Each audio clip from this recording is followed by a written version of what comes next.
รับเจ้าคุณอาจารย์นั้นกลับมาบาตันนะครับนะแต่ว่าในระหว่างพิธีเมื่อท่านมาตันท่านก็จะเข้ามาร่วมพิธีในช่วงท้ายๆนะครับประชาสัมพันธ์บอกกล่าวให้ญาติของคุณแม่ศรัทธาสาธุชนทุกคนได้รับทราบตามนี้นะครับ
ครับบัดนี้เห็นว่าสมควรแล้วแก่เวลาที่จะประกอบพิธีบำเพ็ญกุศลในทางศาสนาในเบื้องต้นนั้นน้อมกราบอาราธนาท่านอาจารย์ท่านพระครูวินัยทรอินจันทร์กันโตภาโสผู้ช่วยเจ้าอาวาสเมตตา ประกอบพิธีจุดธูปเทียนบูชาพระรัตนตรัยน้อมกราบอาราธนาครับผม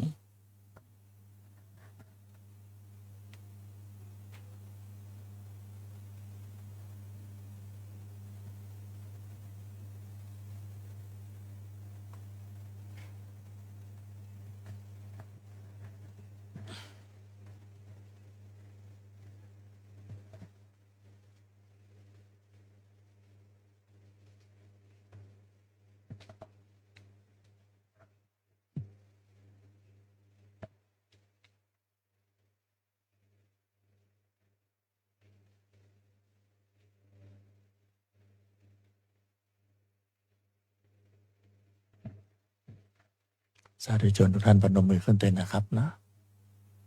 จากนั้นเรียนเชิญแม่ชีต้อมแก้วนะครับประกอบพิธีจุดเทียนทรงธรรมนะครับผม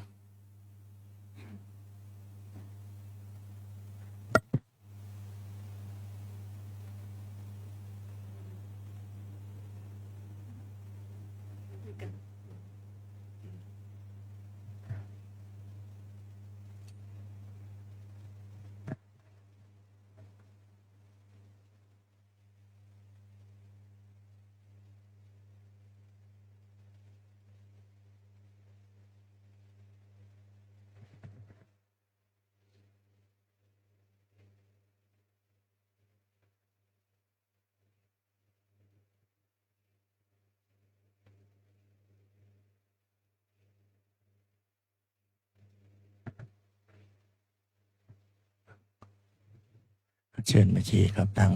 ที่นั่งรับรองก่อนนะครับ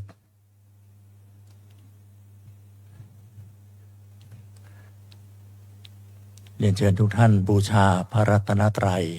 ไหว้พระไปพร้อมๆกันนะครับอิมินาสกาเลนะพุทธังอภิปูชยามะอิมินาสกาเรนะธัมมังอภิปูชยามะอิมินาสกาเลนะสังฆังอภิปูชยามะอะระหังสัมมาสัมพุทโธภะคะวาพุทธังภะคะวะตังอภิวาเทมิสวากขาโตภะคะวะตาธัมโมธัมมังนามัสสามิสุปฏิปันโนภะคะวะโตสา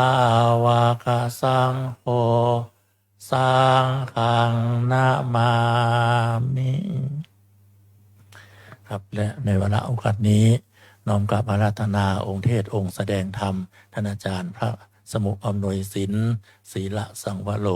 ขึ้นสู่ธรรมาสน์ณบัดนี้ครับ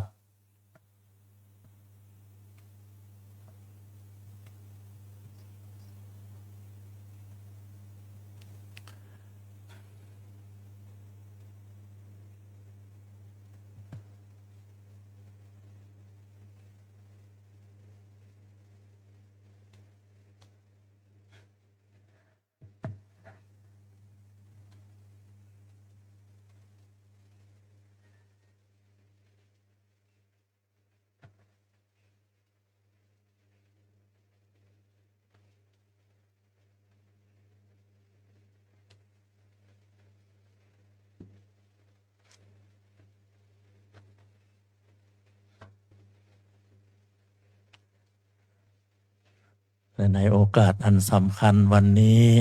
ขออนุญาตเรียนเชิญลูกสาวคุณแม่นะครับนางสาวชนาภาลาภา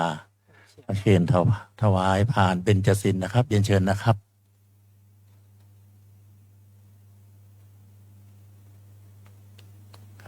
ด้านหน้าธรรมาสน์เลยครับผมผ่านดอกไม้นะ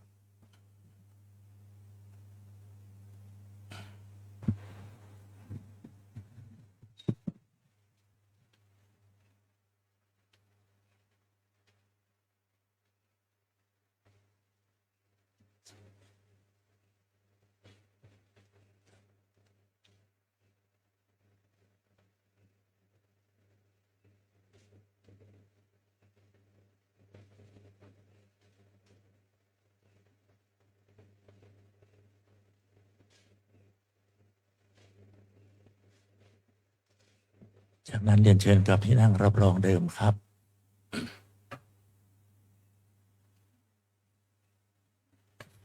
ลำดับพิธีจากนี้นะครับสามเณรทุกรูปพร้อมกันอาราธนาศีลนะครับ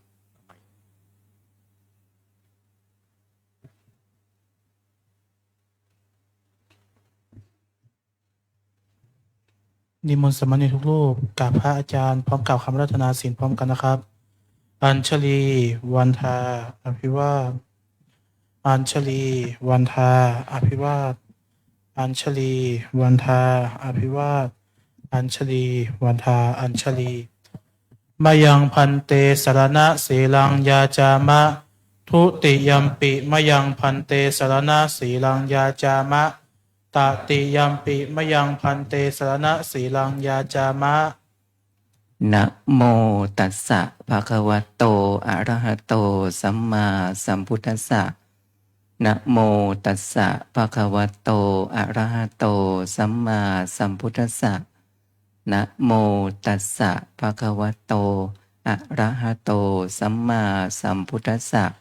นะโมตัสสะภะคะวะโตอะระหะโตสัมมาสัมพุทธัสสะนะโมตัสสะภะคะวะโตอะระหะโตสัมมาสัมพุทธัสสะนะโมตัสสะภะคะวะโตอะระหะโตสัมมาสัมพุทธัสสะยะมหังวะถามิตังวะเทหิ อามะพันเต พุทธังสรณังคัจฉามิ พุทธังสรณังคัจฉามิ ธัมมังสรณังคัจฉามิ ธัมมังสรณังคัจฉามิ สังฆังสรณังคัจฉามิ สังฆังสรณังคัจฉามิ ทุติยัมปิพุทธังสรณังคัจฉามิ ทุติยัมปิพุทธังสรณังคัจฉามิ ทุติยัมปิธัมมังสรณังคัจฉามิ ทุติยัมปิธัมมังสรณังคัจฉามิ ทุติยัมปิสังฆังสรณังคัจฉามิ ทุติยัมปิสังฆังสรณังคัจฉามิ ตติยัมปิพุทธังสรณังคัจฉามิ ตติยัมปิพุทธังสรณังคัจฉามิ ตติยัมปิธัมมังสรณังคัจฉามิ ตติยัมปิธัมมังสรณังคัจฉามิ ตติยัมปิสังฆังสรณังคัจฉามิ ตติยัมปิสังฆังสรณังคัจฉามิ ติสรณะขมานังนิธิตัง อามะพันเต ปานาติปาตาเวระมณี ปานาติปาตาเวรมณี อทินนาทานาเวระมณี อาทินาทานาเวรมณี อพรหมจริยาเวระมณี อาพรหมจริยาเวรมณี มุสาวาทาเวระมณี มุสาวาทาเวรมณี สุราเมรยะมัชฌปมาทัฏฐานา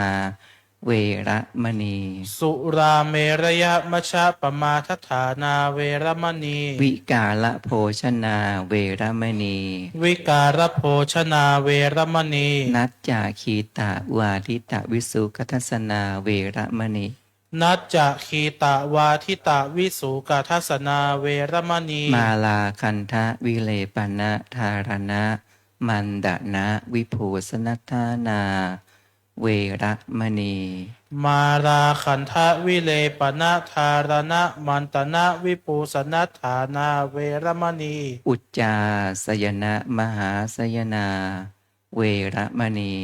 อุจจาสยนะมหาสยนาเวรมณี ชาตะรูปะรัชตะปฏิคหานาเวระมณี ชาตารูปารัชตะปฏิคหานาเวรมณี อิมานิทัสสะสิกขาปทานิสมมาธิยามิ อิมานิทัสสะสิกขาปทานิสัมมาทิยามิ อิมานิทัสสะสิกขาปทานิสัมมาทิยามิ อิมานิทัสสะสิกขาปทานิสัมมาทิยามิ อัญชลี วันทา อภิวาท อัญชลี วันทา อภิวาท อัญชลี วันทา อภิวาท อัญชลี วันทา อัญชลี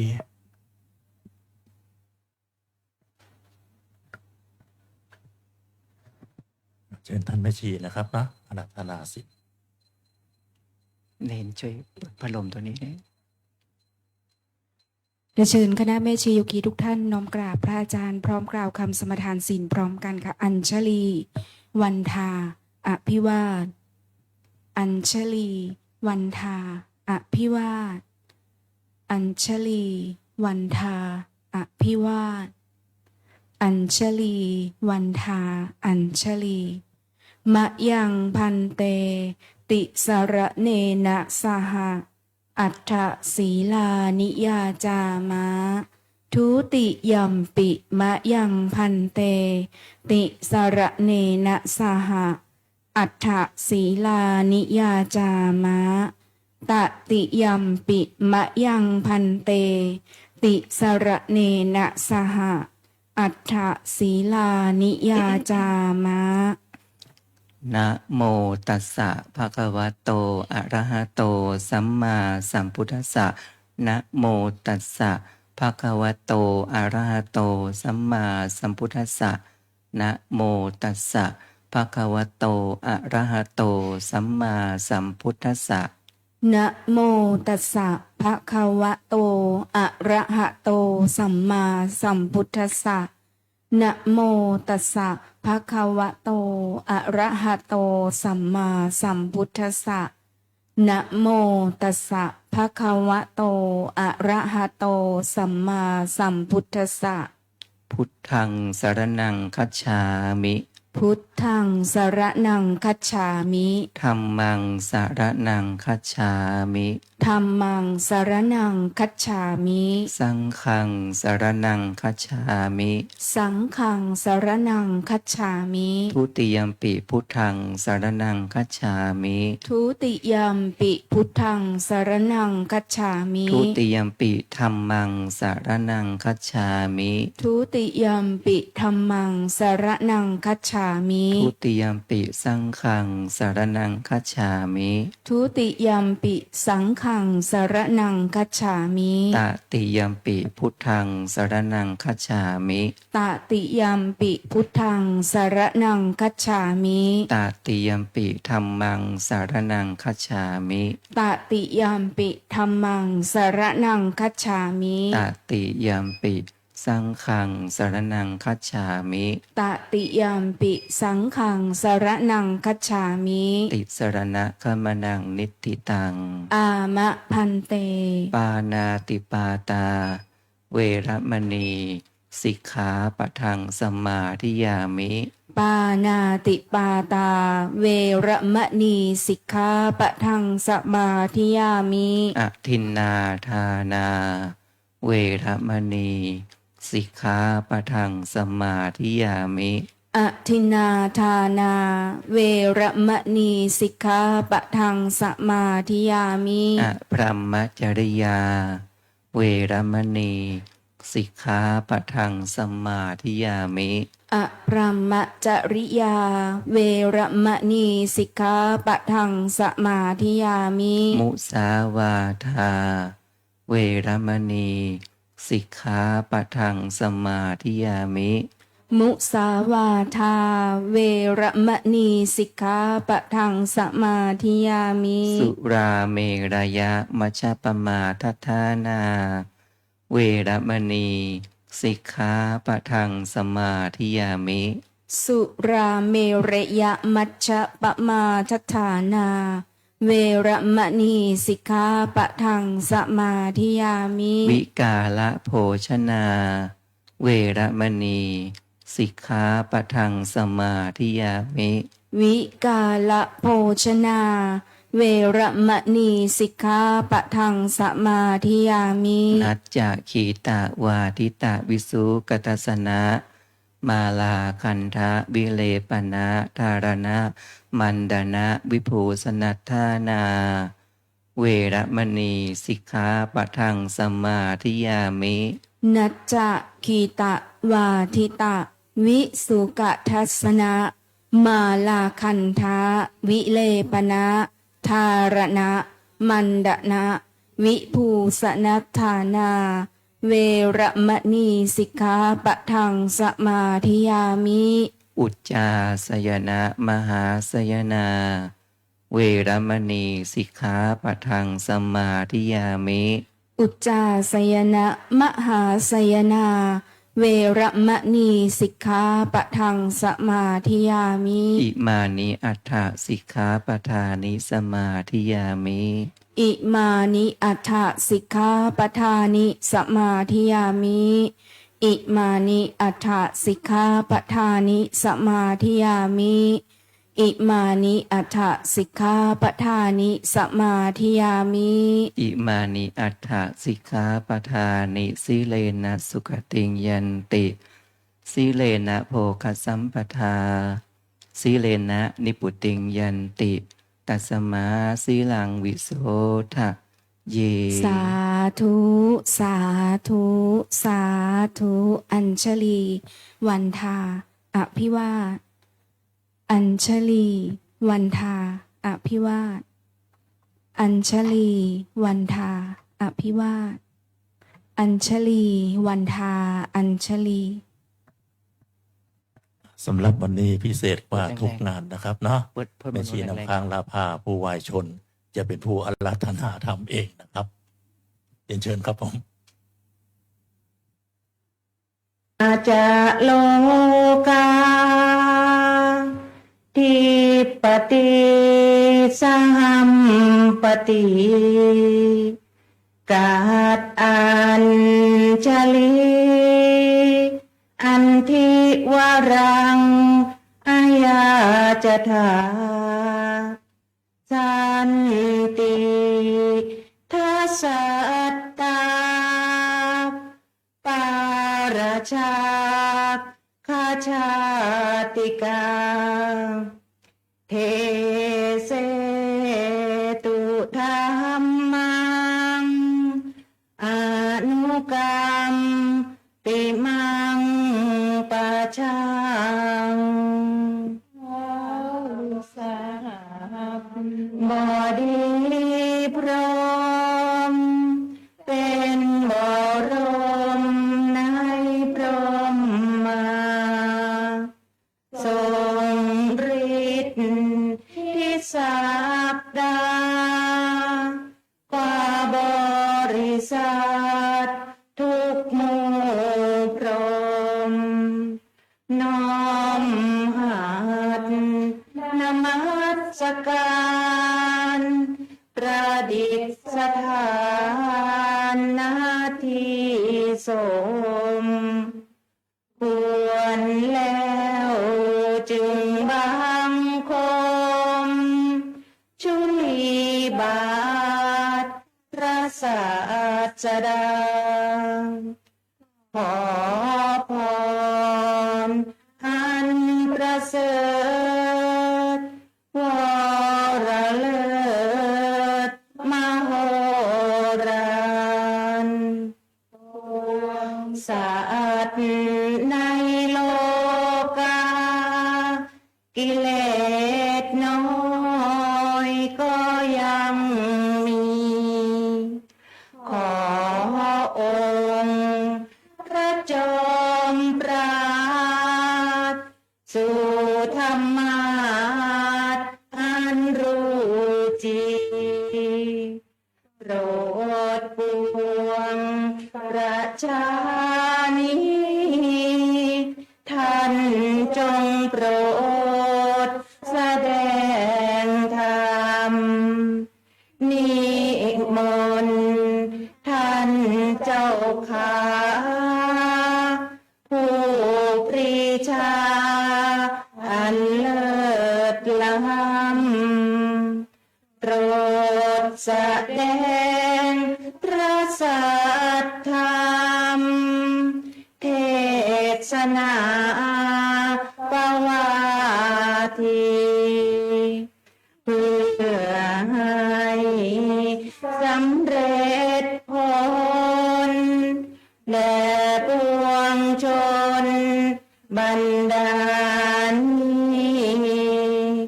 โศกสุขเกษมศรีสมดังเจตนาเทินอาราธนังกโรมา นะโมตัสสะภะคะวะโตอะระหะโตสัมมาสัมพุทธัสสะนะโมตัสสะ ภะคะวะโตอะระหะโตสัมมาสัมพุทธัสสะนะโมตัสสะภะคะวะโตอะระหะโตสัมมาสัมพุทธัสสะอนิจจาวัฏสังขาราอุปาทวยธัมมิโนอุปชิตวานิโรชันติเตสังวูปัสสมโมติ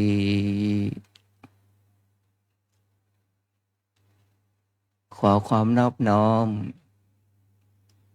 จงมีแด่องค์สมเด็จพระสัมมาสัมพุทธเจ้าพระองค์นั้น ซึ่งเป็นผู้ตรัสรู้ชอบได้โดยพระองค์เอง เป็นครูสอนเทวดาและมนุษย์ทั้งหลาย ขอความนอบน้อมถวายความเคารพแด่ท่านเจ้าคุณอาจารย์พระภาวนาธรรมภิรัตน์เจ้าคณะอำเภอเมืองเชียงใหม่ เจ้าวัดวัดลำเปิงตะโปธาราม เจ้าสำนักปฏิบัติธรรมประจำจังหวัดเชียงใหม่ แห่งที่สองด้วยความเคารพยิ่ง ถวายความเคารพแด่พระเถรานุเถระ พระมัชชิมะนวกะทุกรูป ตลอดถึงขออนุโมทนากับสามเณรแม่ชีโยคี คณะศรัทธาญาติโยมทั้งหลาย ต่อจากนี้ก็จะได้แสดงพระธรรมเทศนา เพื่อเป็นการเฉลิมฉลองประดับสติปัญญานำเอาหลักธรรมคำสั่งและคำสอน ซึ่งเป็นแนวทางประพฤติปฏิบัติ เป็นไปเพื่อความสุขความเจริญ ทั้งโลกียสมบัติทั้งโลกุตตรสมบัติและนิพพานสมบัติ วันนี้จะมาปรารภในการแสดงพระธรรมเทศนาในวาระโอกาส ที่การคณะวัดลำเปิงเราได้สูญเสียสมาชิกของเราไปหนึ่งท่าน ก็ได้มีเจ้าภาพ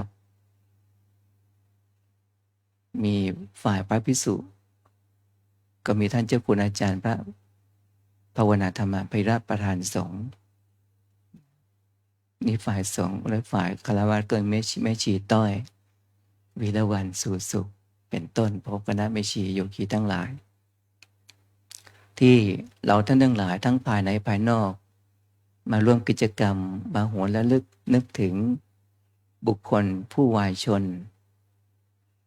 คือแม่ชีน้ำค้าง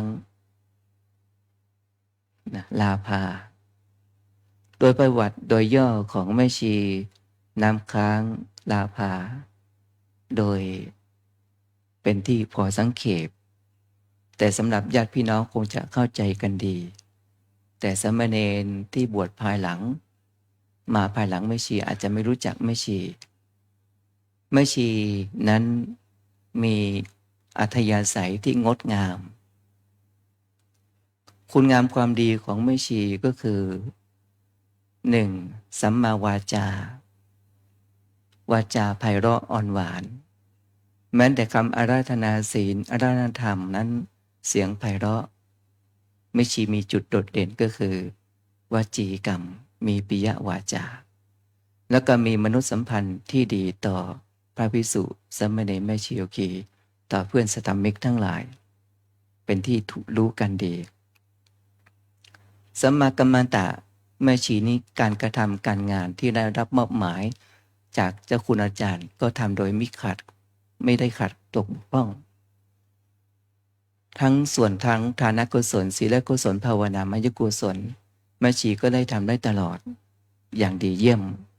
สมเป็นแม่ชีในวัดลำเปิงแต่ประวัติของแม่ชีนั้นเกิดที่จังหวัดพิษณุโลกเป็นธิดาคนที่5มีพี่น้องร่วมท้องกันทั้งหมด5ชีวิตด้วยกันชีวิตในทางโลกของแม่ชีนั้นมีบุตร2ท่านด้วยกันคนที่ท่านที่1ก็คือนางสาวธนาภาลาภาบุตรชายคนที่2นายณัฐวุฒิลาภา ชีวิตความเป็นอยู่ของแม่ชีได้บวชในพระศาสนานี้ ท่านบวชเป็นแม่ชีวันที่12 กรกฎาคม 2557 จนถึงปัจจุบันนี้ก็เป็นระยะเวลา11 พรรษาและแล้วในที่สุดคนเราไม่ว่าเราท่านทั้งหลายทุกสิ่งทุกอย่างพระพุทธเจ้าทรงตรัสเอาไว้ว่าอุปาทะเกิดขึ้นทิฏฐิตั้งอยู่พังคะดับไปและแล้วในที่สุดแม่ชีก็มีโรคชนิดหนึ่งเรียกโรคมะเร็งอาตมาก็ให้กำลังใจ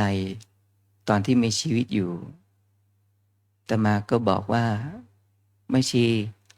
จะทำอะไรก็รีบทำตอนที่มีชีวิตสโลแกนของแม่ชีน้ำค้างลาภาก็คือบทสรุปของเขาเจ้าข้าเจ้าข้านะมีอะไรแม่ชีก็บอกว่าเจ้าข้านี่เท่าที่ได้คนพบแม่ชีเจริญมรณานุสติและลึกถึงความตายอยู่เนืองๆเพราะทุกคนต้องอะไรต้องตายแม่ชีก็รับว่าเจ้าข้ากำลังปฏิบัติอยู่แล้วแม่ชีก็เป็นโรคมะเร็งแม่ชีก็ถึงวาระสุดท้ายก็คือเมื่อวานนี้22 พฤษภาคม 2569 เวลา 17 นาฬิกาสิริอายุ59 ปี 2 เดือนค่ำคืนนี้ทางเจ้าภาพก็คือพระภิกษุสามเณรแม่ชีโยคีทางวัดเริ่มเปิงพร้อมด้วยคณะสัตยาญาติโยมทั้งหลายทั้งปวงร่วมกันเป็นเจ้าภาพในคืนแรกค่ำคืนนี้ดังนั้นเราท่านทั้งหลายดังที่ยกพุทธภาษิตไว้เบื้องต้นว่าอนิจจาวัฏสังขาราแปลใจความว่าสังขารทั้งหลายไม่เที่ยงหนออันนี้เราจะได้พิจารณาเห็นตามความเป็นจริงในสิ่งที่เป็นจริงสิ่งที่มีอยู่ความจริงมี2 ประการความจริงโดยสมมุติ2ความจริงโดยปรมัตถ์ความจริงสมมุตินั้นชาวโลกเราสมมุติบัญญัติกันขึ้นมาว่าเป็นผู้หญิงว่าเป็นผู้ชายว่าเป็นพ่อเป็นแม่เป็นพี่เป็นน้องเป็นโยคีเป็นสามเณรเป็นพระภิกษุเป็นพัดลมเป็นตู้เย็นเป็นแอร์นี่ชาวโลกเราสมมุติกันขึ้นมาแม้กระทั่งขวาย่างหนอซ้ายย่างหนอก็เป็นสมมุติอันนี้ก็เรียกโลกสมมุติวัตถุประสงค์ของการใช้โลกสมมุติ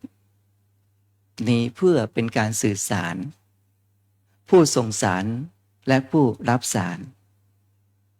เจตนาของผู้ส่งสารการส่งสารนั้นจะต้องส่งด้วยจิตที่มีเมตตาเขาเรียกว่าสัทธศาสตร์การใช้เสียงสื่อประชาสัมพันธ์ต่อผู้ฟังมีเป้าหมายก็คือจิตประกอบด้วยเมตตาคือผู้พูดต้องพูดด้วยจิตที่มีเมตตาส่งไปถึงผู้ฟังก็ต้องพูดด้วยจิตเมตตาผู้ฟังด้วยดีก็เกิดปัญญาก็มีความสุขผู้พูดก็มีความสุขผู้ฟังก็มีความสุขการใช้เสียงก็เรียกสัทธศาสตร์ศาสตร์ในการใช้เสียงเรียกว่าปิยวาจาการแสดงธรรมก็แสดงธรรมด้วยความเคารพผู้ฟังธรรมก็ฟังธรรมด้วยความเคารพนี่คือสัทธศาสตร์ส่วนอรรถศาสตร์อัฏฐะเป็นสาระเป็นประโยชน์ที่เราจะได้ฟังธรรมนะสมมุติเขามีไว้ช่วยเกื้อกูลกันสื่อสารทำความเข้าใจในเงื่อนไขข้อตกลงในระเบียบวิธีและปฏิบัติเพื่อเป็นไปเพื่อประโยชน์ต่อตนเองและบุคคลอื่นเช่นทานกุศลในการให้ทานแม่ชีเป็นเจ้าภาพกฐินผ้าป่า ของวัดเรามาโดยตลอด ไม่ใช่เฉพาะวัดเราที่ต่างจังหวัดต่างอำเภอ ถ้ามีใครบอกบุญแม่ชีน้ำค้างลาภาก็ไม่ขาดบกพร่องในเรื่องของการให้ทาน การให้ทานเพื่ออะไร เพื่อกำจัดกิเลสความตนีทีเหนียวที่ฝังอย่างลึกในใจ ก่อนให้ก็มีความสุข ขณะให้ก็มีความสุขหลังจากให้ก็มีความสุขแม่ชีน้ำค้างนั่นเท่าที่สัมผัสที่คุ้นเคยนะแม่ชีบวชปี2557ก่อนหน้านั้นแม่ชีก็บวชเป็นโยคีก่อนก็ได้สอบอารมณ์กับแม่ชีบ้างนะความตั้งใจในการประพฤติปฏิบัติธรรมแม่ชีก็มีความตั้งใจสูงพอสมควรที่จะกำหนดอารมณ์เป็นภาวนาโดยใช้สมมุติบัญญัติก็มีความตั้งใจปฏิบัติดีชอบพอสมควรทีนี้การให้ทานนี้เป็นปัจจัยขั้นพื้นฐานเพื่อจะหล่อหลอมกำเกาขัดเกลาจิตใจของผู้ให้นะผู้ให้ย่อมเป็นที่รักผู้ให้ย่อมได้รับความสุขก่อนให้ก็มีความสุขขณะให้ก็มีความสุขหลังจากให้ก็มีความสุขไม่รู้สึกเสียดายหวงแหนทรัพย์สมบัติที่บริจาคเสียสละไปเป็นต้นฉะนั้นก็จะได้สาระคือได้ประโยชน์จากการให้เพื่อกำจัดกิเลสเมื่อบุคคลใดรู้จักการให้ทานแล้วทานนี่แหละจะเป็นบรรทัดฐานเป็นพื้นฐานเป็นจุดเริ่มต้นเพื่อจะขัดเกลาจิตใจของเราเพื่อจะพัฒนาจิตของเราเพื่อจะง่ายต่อการรักษาศีลได้ง่ายมากยิ่งขึ้นเรื่องนี้จะจริงหรือไม่จริงลองพิสูจน์ด้วยตัวของเราเองถ้าเรายังมีความรู้สึกหวงแหนเรายังมีความรู้สึกตนีทีเหนียวอยู่เราจะมีความทุกข์ใจเราจะมีความกระวนกระวายใจแต่ถ้าเรารู้จักให้รู้จักแบ่งปันโลกนี้สังคมนี้มวลมนุษยชาติสัตว์ทั้งหลายถ้ารู้จักให้รู้จักแบ่งปันสังคมก็จะอยู่ร่วมกันอย่างมีความสงบสุขมีตอนหนึ่งก็ถามแม่ชีว่าแม่ชีญาติพี่น้องแม่ชีขายรถไฟฟ้าก็เลยไปสอบถามก็เลยไปซื้อที่สาขาที่แม่ริมก็แม่ชีก็มีส่วนร่วมในการถวายรถไฟฟ้าแต่มีเจ้าภาพหลักอยู่ทีนี้รถเบรกมันเสื่อมสภาพนะเบรกหน้าเบรกหลังเสื่อมก็โทรหาแม่ชีก็ส่งต่อไปถึงญาติให้แผนกซ่อมไปซ่อมที่วัดไหลธรรมสถานแม่ชีก็เป็นเจ้าภาพซ่อมเบรกรถให้นะตอนนี้รถก็ยังใช้งานได้ดีอยู่ระบบแบตเตอรี่ก็ใช้ได้อยู่นะตั้งแต่ปี2563ใช้มาก็หลายปีพอสมควรก็ยังใช้งานได้ดีอยู่ถ้าใช้หลายคนคงจะพังเหมือนกันนะแต่อาตมาใช้ส่วนใหญ่อาตมาเป็นผู้ใช้นะเพราะว่าจะเดินขึ้นเขาลงเขาเดินไปโน่นไปนี่เวลาเดินไปเดินมาหลายรอบก็เราก็อายุมากแล้วนะความแก่เป็นอย่างนี้นี่เองเมื่อก่อนเดินได้สบายเลยแต่ตอนนี้เดินไปแล้วเดินกลับรู้สึกว่ามันเหนื่อยล้าเพราะมันต้องเที่ยวไปเที่ยวมานะเที่ยวไปเที่ยวมาได้รถไฟฟ้าก็ดีหน่อยหนึ่งมันกระทั่งไปรับบิณฑบาตนี่เดินไปกลับใช้เวลาเดิน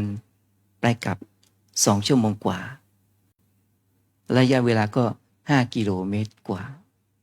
ไปกลับ2 ชั่วโมงนะพระท่านขาไปไม่มีปัญหาพระอาทิตย์ขึ้นอ่อนๆแสงอ่อนๆกำลังสบายแต่ขากลับนี่พระอาทิตย์มันส่องหน้าเหงื่อไหลพระจีวรนี่ชุ่มไปด้วยเหงื่อเป็นต้นโยมที่เขาใส่บาตรอาจารย์เอารถไฟฟ้ามาก็ได้ไม่เป็นไรหรอกแล้วก็เดิน1 พรรษากว่าก็เดินพระที่ไปอยู่ด้วยก็เดิน5 รูปไปบิณฑบาตด้วยกัน บิณฑบาตอาตมาก็นำทีมต้องบินจุดนี้นะจุดนี้จุดนี้นะไปกลับ2 ชั่วโมงแต่มีพระหลวงพ่อนะหลวงพ่ออินเราว่าอะไรนะที่ไปอยู่ล่าสุดก็คือท่านเดินเร็วเดินค่อนข้างเร็วมากนะเดินเร็วแต่ผู้พูดเนี่ยใช้เวลา2 ชั่วโมงกับคณะนะไปต้นค่อยๆไปขวาอย่างซ้ายอย่างขวาอย่างถ้าขวาย่างเนาะคงจะเที่ยงวันนะไปต้นก็เลย ถ้าไปบินรูปเดียวก็เอารถไฟฟ้าไปจอดไว้ที่3 แยกแล้วก็ออกรับบิณฑบาตรับบาตรเสร็จแล้วก็ขับรถไฟฟ้าไปอีกจุดหนึ่งไปจอดทิ้งไว้แล้วก็ไปเดินไปรับบิณฑบาตนี่เป็นต้นนะแต่ขากลับก็คล่องตัวหน่อยเป็นต้นดังนั้นนี่คือแม่ชีก็มีประโยชน์ต่อวัดธรรมสถานที่ร่วมทำบุญกฐินพระป่าพร้อมด้วยญาติพี่น้องก็ไม่ขาดตกบกพร่องในด้านการให้ทานเมื่อเราท่านทั้งหลายรู้สาระรู้ประโยชน์ของการให้ทานแล้วเพื่อเป็นขั้นพื้นฐานเพื่อกำจัดความตนีทีเหนียวก็จะง่ายต่อการรักษาศีลเมื่อรักษาศีลได้อย่างราบรื่นแล้วก็จะง่ายต่อการที่จะออกบวชในคัมมะนะออกบวชเมื่อออกบวชแล้วง่ายต่อการเจริญภาวนาแล้วก็จะเห็นโทษเมื่อมาเจริญภาวนาบวชแล้วเริ่มเห็นโทษอะไรเห็นโทษของกิเลสตัณหาเห็นโทษของการเวียนว่ายตายได้เกิดเมื่อเข้าสู่กระบวนการประพฤติปฏิบัติธรรมแล้วเดินจงกรมนั่งสมาธิจากไม่เคยเจ็บเอวก็เจ็บเอวจากไม่เคยเจ็บแข้งเจ็บขาก็จะเจ็บแข้งเจ็บขาจากไม่เคยปวดเสียนเวียนก้าวก็จะปิดปวดเสียนเวียนก้าวจากไม่เคยรู้จักคิดก็รู้จักคิดจากไม่เคยรู้จักฟุ้งก็รู้จักฟุ้งจากไม่รู้ความว่าง่วงก็จะรู้คำว่าง่วงนะเมื่อก่อนไปรู้คนอื่นเขาต่อเมื่อมาบวชมาปฏิบัติแล้วรู้ตนเองแล้วแต่นี้ดังที่พระองค์ทรงตรัสเอาไว้ว่าอัตตาหิอัตโนนาโถตนแลเป็นที่พึ่งแห่งตนฉะนั้นการประพฤติธรรมการปฏิบัติธรรมเป็นการฝึกตนเองโดยเฉพาะที่จะต้องสำรวมกายวาจาแล้วก็จิตสามเณรนี่ที่ผ่านมาก็ให้เดินจงกรมนั่งสมาธิกันเนาะพิสูจน์ตัวของเราเองเนาะนี่เป็นต้นมาสอบอารมณ์กัตมาแต่มาต้องมีการประเมินผลทุกครั้งจะต้องประเมินผลแม้แต่ศีลจริยนีก็มีการประเมินผลไหนลองเดินดูสิเดินยังไงเมื่อเช้าก็สอบอารมณ์โยคีหญิงท่านหนึ่งลองเดินดูสิกำหนดว่ายังไงออกเสียงด้วยออกเสียงให้ดังเพื่อจะได้ตรวจสอบผลแห่งการปฏิบัติว่าคำพูดใจการกระทำนั้นตรงกันหรือไม่ตรงกัน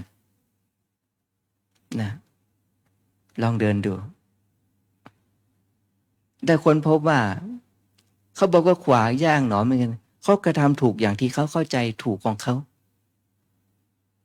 คนส่วนใหญ่ก็บอกว่าตัวเองถูกนั่นแหละนะแต่โดยสภาวะแล้วไม่ได้นะฉะนั้นคำว่าขวาจะต้องขยับเท้าแล้วล่ะ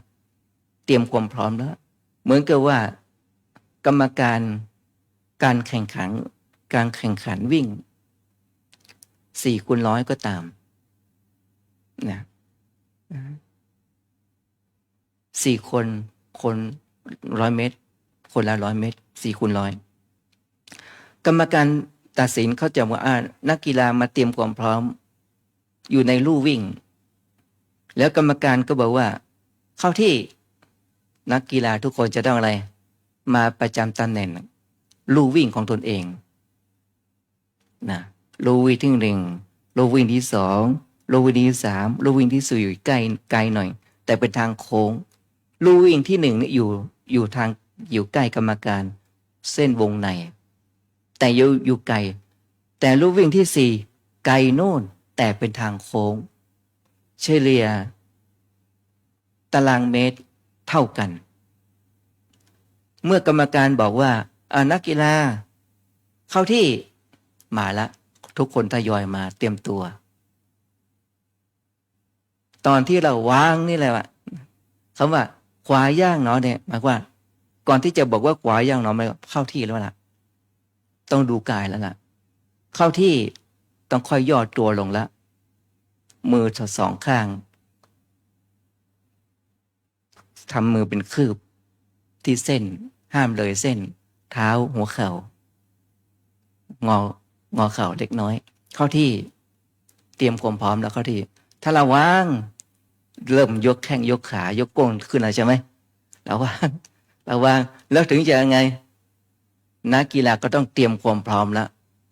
ถ้าลั่นไกปืนแล้วเป็นไงปั้งต้องรีบสตาร์ทออกทันทีถ้าคนไหนออกตัวช้าเป็นอะไรเสี้ยววินาที2 วินาทีนี้มีค่าทั้งสิ้นฉะนั้นเข้าที่ก็ขวาย่างหนอเท้าถึงพื้นทันทีต้องได้ปัจจุบันขณะต้องตรงสภาวะต้องตรงอาการตรงตามความเป็นจริงเวลานั่งหนอก็ต้องรู้ถึงอาการปรากฏถึงนั่งทั้งหมดของร่างกายอาการจุดเริ่มต้นของท้องพองที่ขยับขึ้นมากลางพองสุดเริ่มยุบกลางยุบสุดสติต้องตามไม่ทันถ้าตามไม่ทันเหมือนกับคณะกรรมการก็ที่ระว่างก็ลั่นไกเนี่ยถ้าคนในสติช้าเป็นอย่างไรไม่ทันเขาออกตัวแต่บุคคลบางคนเป็นอย่างไรเดาใจกรรมการยังไม่ได้ลั่นไกเป็นอย่างไรออกตัวก่อนเลยใช่ไหมกออกตัวฝ่าวครั้งที่1เตือนไว้ถ้าครั้งที่2อีกยังออกตัวก่อนอีกเตือนถ้าครั้งที่3อย่างไรยังออกตัวก่อนเขาได้ไงตัดออกไปเลยเป็นต้นฉะนั้นครั้งที่1ให้อภัยครั้งที่2ให้ครั้งที่3อย่างไรคนนี้จะโกงคนอื่นเขาชั้นใดการเจริญสติการฝึกกรรมฐานต้องฝึกตนเองพัฒนาตนเองทำแทนกันไม่ได้เราฝากซื้อของฝากส่งของฝากโอนจ่ายเงินฝากทำภารกิจโน่นนั่นแล้วฝากส่งต่อคนอื่นเขาได้แต่การเดินจงกรมการนั่งสมาธิฝากกันไม่ได้ฉะนั้นงานกรรมฐานเป็นการฝึกจิตคือประพฤติปฏิบัติด้วยตัวของเราเองเขาเรียกว่าอัตตาหิอัตโนนาโถแปลว่าตนแลเป็นที่พึ่งของตนเมื่อเราเป็นที่พึ่งของตนเองได้แล้วเราก็จะได้ศัพท์อีกศัพท์หนึ่งว่าโกหินาโถปะโรสิยาเมื่อโยคีมีการเดินจงกรมนั่งสมาธิมีการเจริญภาวนาอย่างเข้มข้นแล้วนะโกหินาโถปะโรสิยาว่าใครอื่นใดเล่าจะเป็นที่พึ่งของใครได้โยคีก็จะได้สัมผัสบรรยากาศของความเป็นนักปฏิบัติรู้ด้วยตัวเราเองเขาได้ปัจจัตตังจะเจ็บจะปวดตรงไหนไม่มีใครรู้จะง่วงจะคิดจะฟุ้งไม่มีใครรู้สิ่งที่รู้ก็คือตัวของเรารู้เราต้องฝึกตนเองนะเมื่อตนเองฝึกตนเองได้แล้วพัฒนาตนเองได้แล้วดังที่พระองค์ทรงตรัสเอาไว้ว่ามโนบุพพังขมาธรรมามโนเศรษฐามโนมายาแปลว่าธรรมทั้งหลายทั้งปวงมีใจเป็นหัวหน้า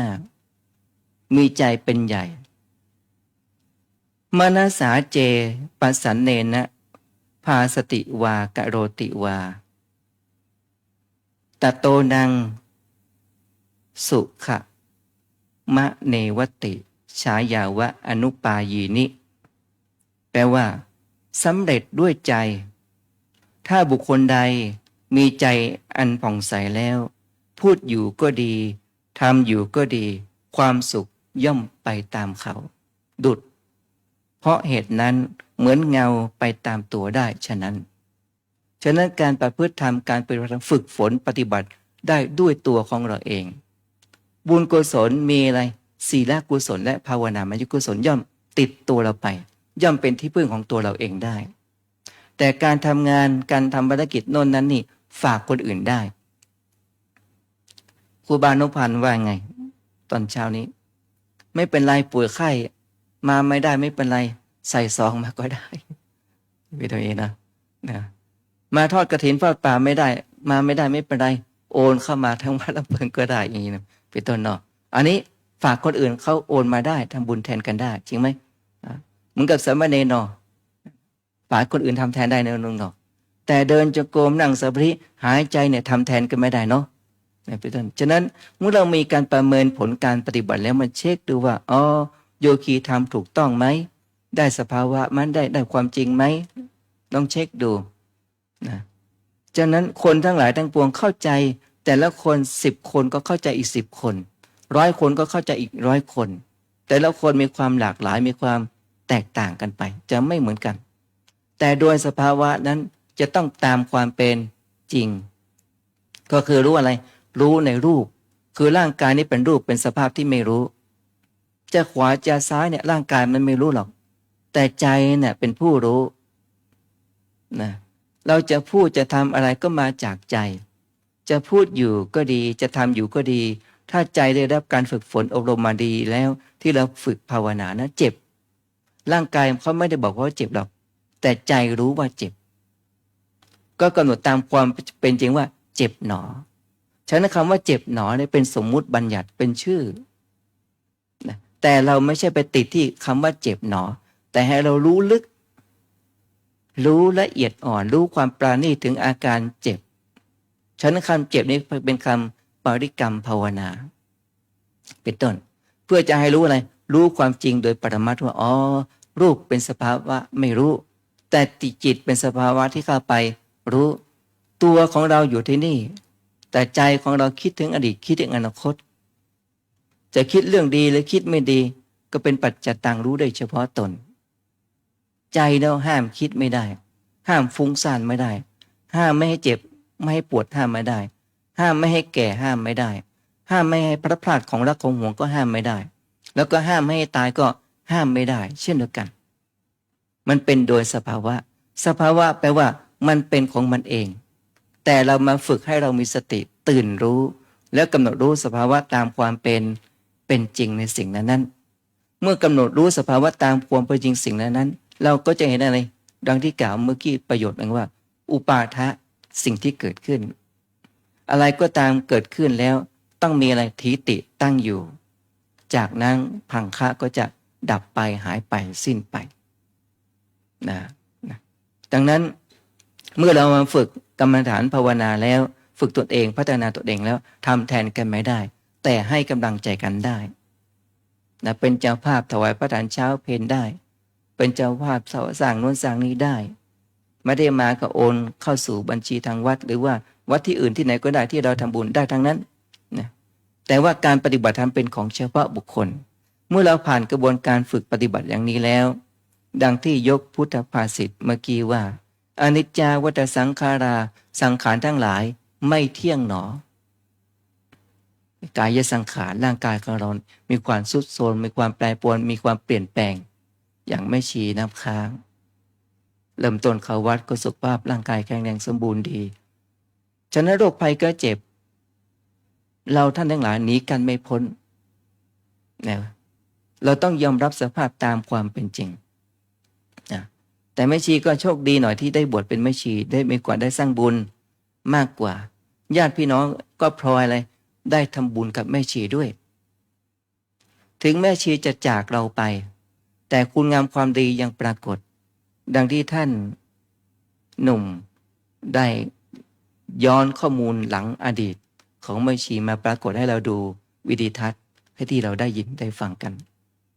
ตัวจากไปแต่ว่ายังมีหลักฐานคุณงามความดีเนี่ยมีการถ่ายรูปหมู่คณะแต่แม่ชีไปก่อนเขาบวชทีหลังนะไปก่อน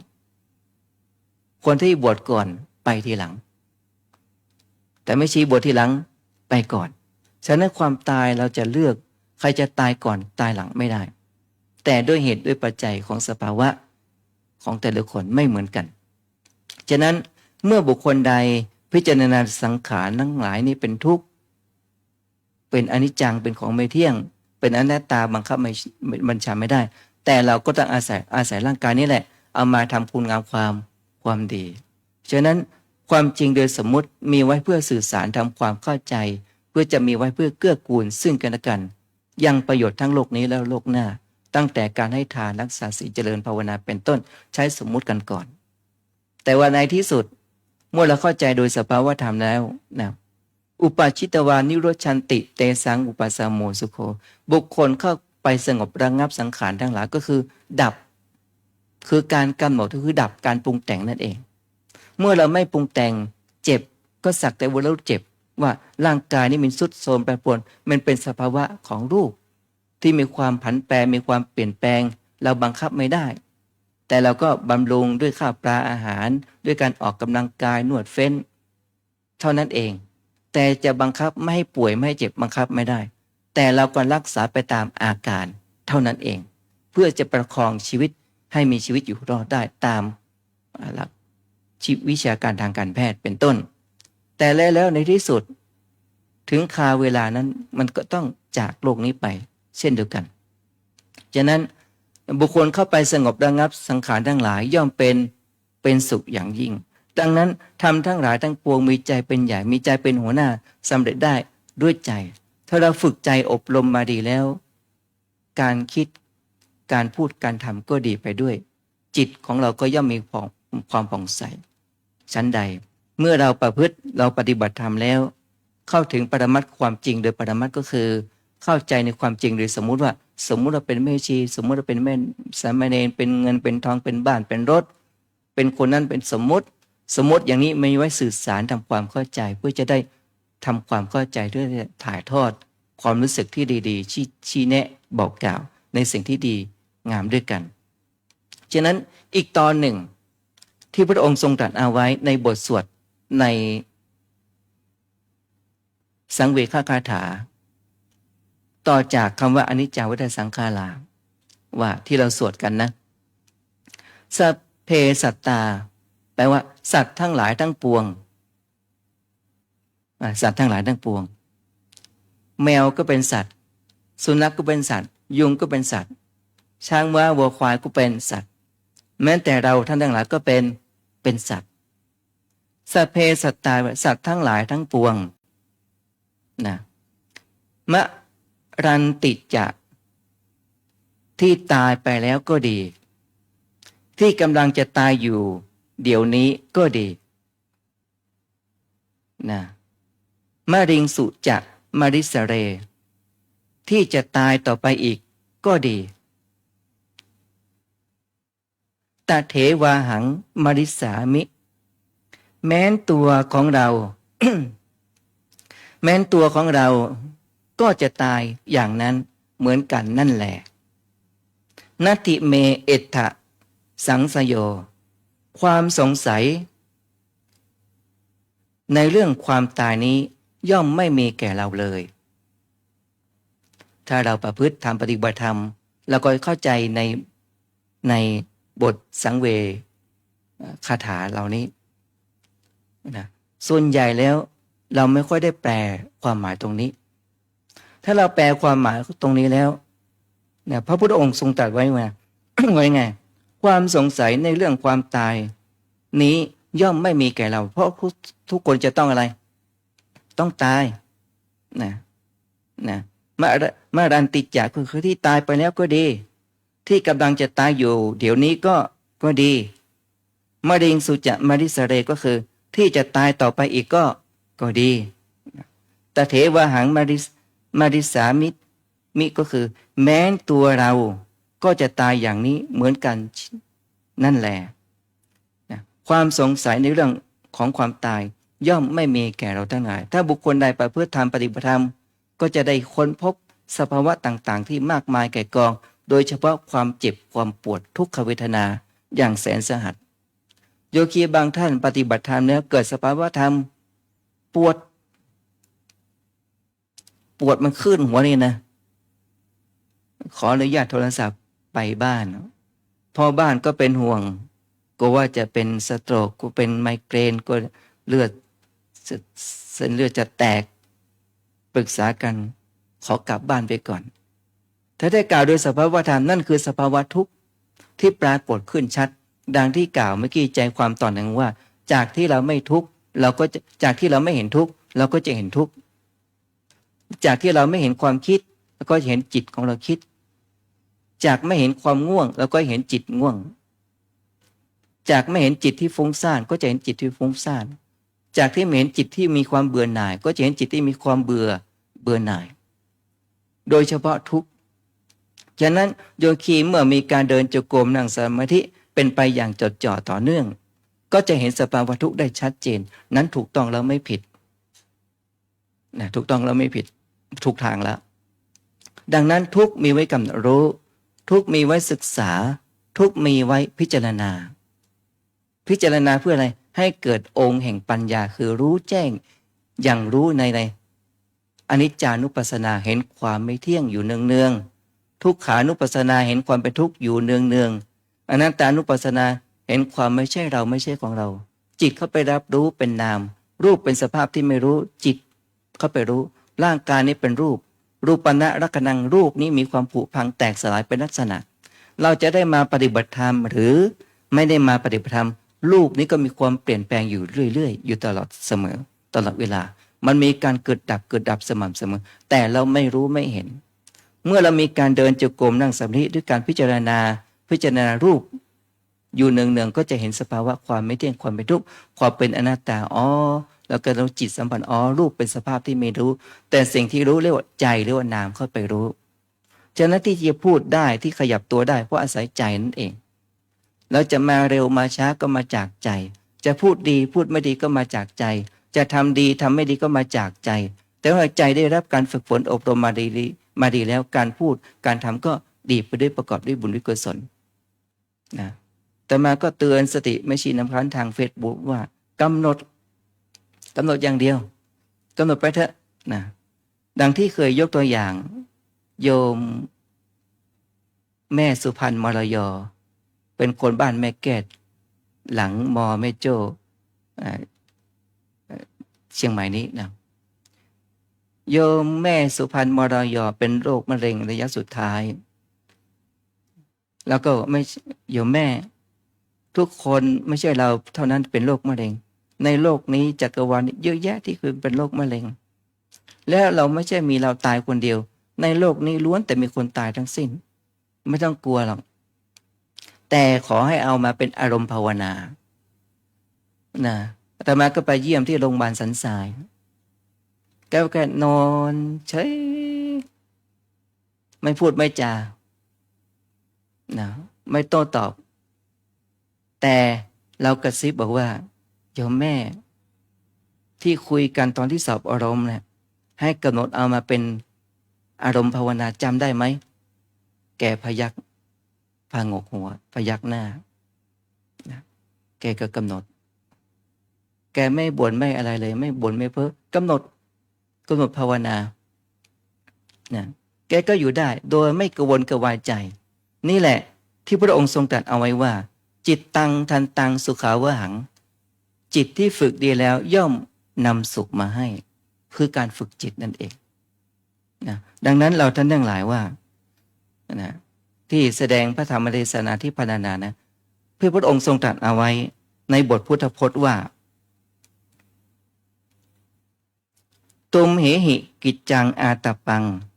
อัคขาตาโรตถาคตาปฏิปันนาปโมทะขันติชายิโนมาระพันธนาแปลใจความว่าท่านทั้งหลายต้องทำความเพียรด้วยตัวเราเองตถาคตคือพระพุทธเจ้าเป็นผู้บอกผู้มีปกติเพ่งพินิจดำเนินไปแล้วจักพ้นจากเครื่องผูกแห่งมารก็คือพระพุทธเจ้าทรงแสดงธรรมทรงชี้แนะแนวทางแห่งการปฏิบัติเพื่อเป็นทางปฏิบัติเพื่อความพ้นทุกข์พระพุทธศาสนาของเราสิ่งไหนที่ทำไม่ได้พระพุทธเจ้าจะไม่แสดงแต่พระพุทธเจ้าแสดงที่มนุษย์ทำได้ฉันใดองค์สมเด็จพระผู้มีพระภาคเจ้าทิ้งราชสมบัติทิ้งราชวังแล้วก็ผนวกออกบวชในพระศาสนาและประพฤติปฏิบัติจนตรัสรู้เป็นองค์สมเด็จพระสัมมาสัมพุทธเจ้าทำได้ธรรมที่พระองค์ได้ทรงค้นพบคืออริยสัจสี่แนวทางปฏิพฤติปฏิบัติ ฉะนั้นพระพุทธเจ้าก็เอาอริยสัจสี่นั่นนะมาทรงแสดงให้พุทธบริษัทของเราให้ประพฤติปฏิบัติตามนะให้รู้ในทุกข์ดังนั้นทุกข์มีไว้กำหนดรู้ทุกข์มีไว้ศึกษาทุกข์มีไว้พิจารณาความเจ็บไข้ได้ป่วยไม่สบายมีกันทุกคนไม่มากก็น้อยมีผู้คนถามว่าสบายดีไหมเราก็บอกส่วนใหญ่แล้วสบายดีส่วนใหญ่สบายดีแต่ไม่ใช่ว่าทั้งหมดแต่ว่าส่วนใหญ่แล้วสบายดีนะเจ็บปวดก็สบายดีนะถึงแม้จะเจ็บจะปวดก็ใจมันสบายไม่ทุกข์กับมันนี่เป็นต้นไม่สมความปรารถนาอะไรก็ตามก็รู้สึกว่าก็มันเป็นอย่างนี้แหละก็ไม่ทุกข์ร้อนใจกับมันไม่ทุกข์ใจกับมันนะญาติโยมเขาทำบุญมาก็ต้องรีบทำตามเป้าหมายวัตถุประสงค์ที่เขาทำบุญมาเขาจะเป็นเจ้าภาพสร้างกุฏิ2 หลังก็รีบทำให้เสร็จแล้วก็ถวายไปแล้วเขาทำบุญมาสร้างถนนก็เงินก็ได้มันก็ซื้อเหล็กเอาไว้กักตัวเอาไว้ถึงเวลาก็เทถนนก็เสร็จเรียบร้อยแล้วถ้าเราไม่รีบทำตอนนี้ของราคาวัสดุอุปกรณ์งานก่อสร้างก็ทุกอย่างก็จะแพงขึ้นต้องรีบทำรีบสร้างแล้วก็มันก็มีตัวใหม่อีกก็ต้องรีบทำอีกอะไรก็ตามถ้าเราชักช้าอารมณ์ของเราจิตของเราจะเปลี่ยนเป็นอย่างอื่นได้นะฉะนั้นเราท่านหนึ่งแล้วว่าใจของเราเนี่ยถ้าชักช้ามันจะเปลี่ยนอารมณ์เป็นอย่างอื่นเรื่องนี้จะจริงหรือไม่จริงยกตัวอย่างเช่นว่าเรื่องของใจเนี่ยนะเราอยู่ที่บ้านเราจะไปห้างสรรพสินค้าว่าเราจะไปซื้อสินค้าตัวนี้เรามีในใจละโจทย์อยู่ในใจแล้วเราไปซื้ออะไรเมื่อเราไปห้างสรรพสินค้าหรือไปจ่ายตลาดเมื่อถึงไปถึงจุดนั้นแล้วเป็นไงแวะดูโน้นก่อนดูนี้ก่อนเผลอเป็นไงเปลี่ยนรายการที่จะซื้อของใจของเราเนี่ยถ้าชักช้าปุ๊บมันจะเปลี่ยนเป็นอย่างอื่นได้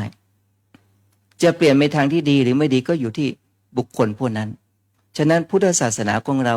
เรื่องของการปฏิบัติธรรมก็ต้องอย่าชักช้าต้องรีบกำหนดเช่นเจ็บต้องรีบกำหนดทันทีเลยอย่าชักช้าเจ็บก็บอกว่าเจ็บหนอนั่นแหละเจ็บหนอเจ็บหนอ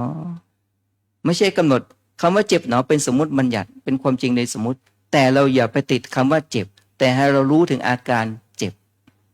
อย่างนี้นะเจ็บหนอพิจารณาอาการเจ็บให้ดี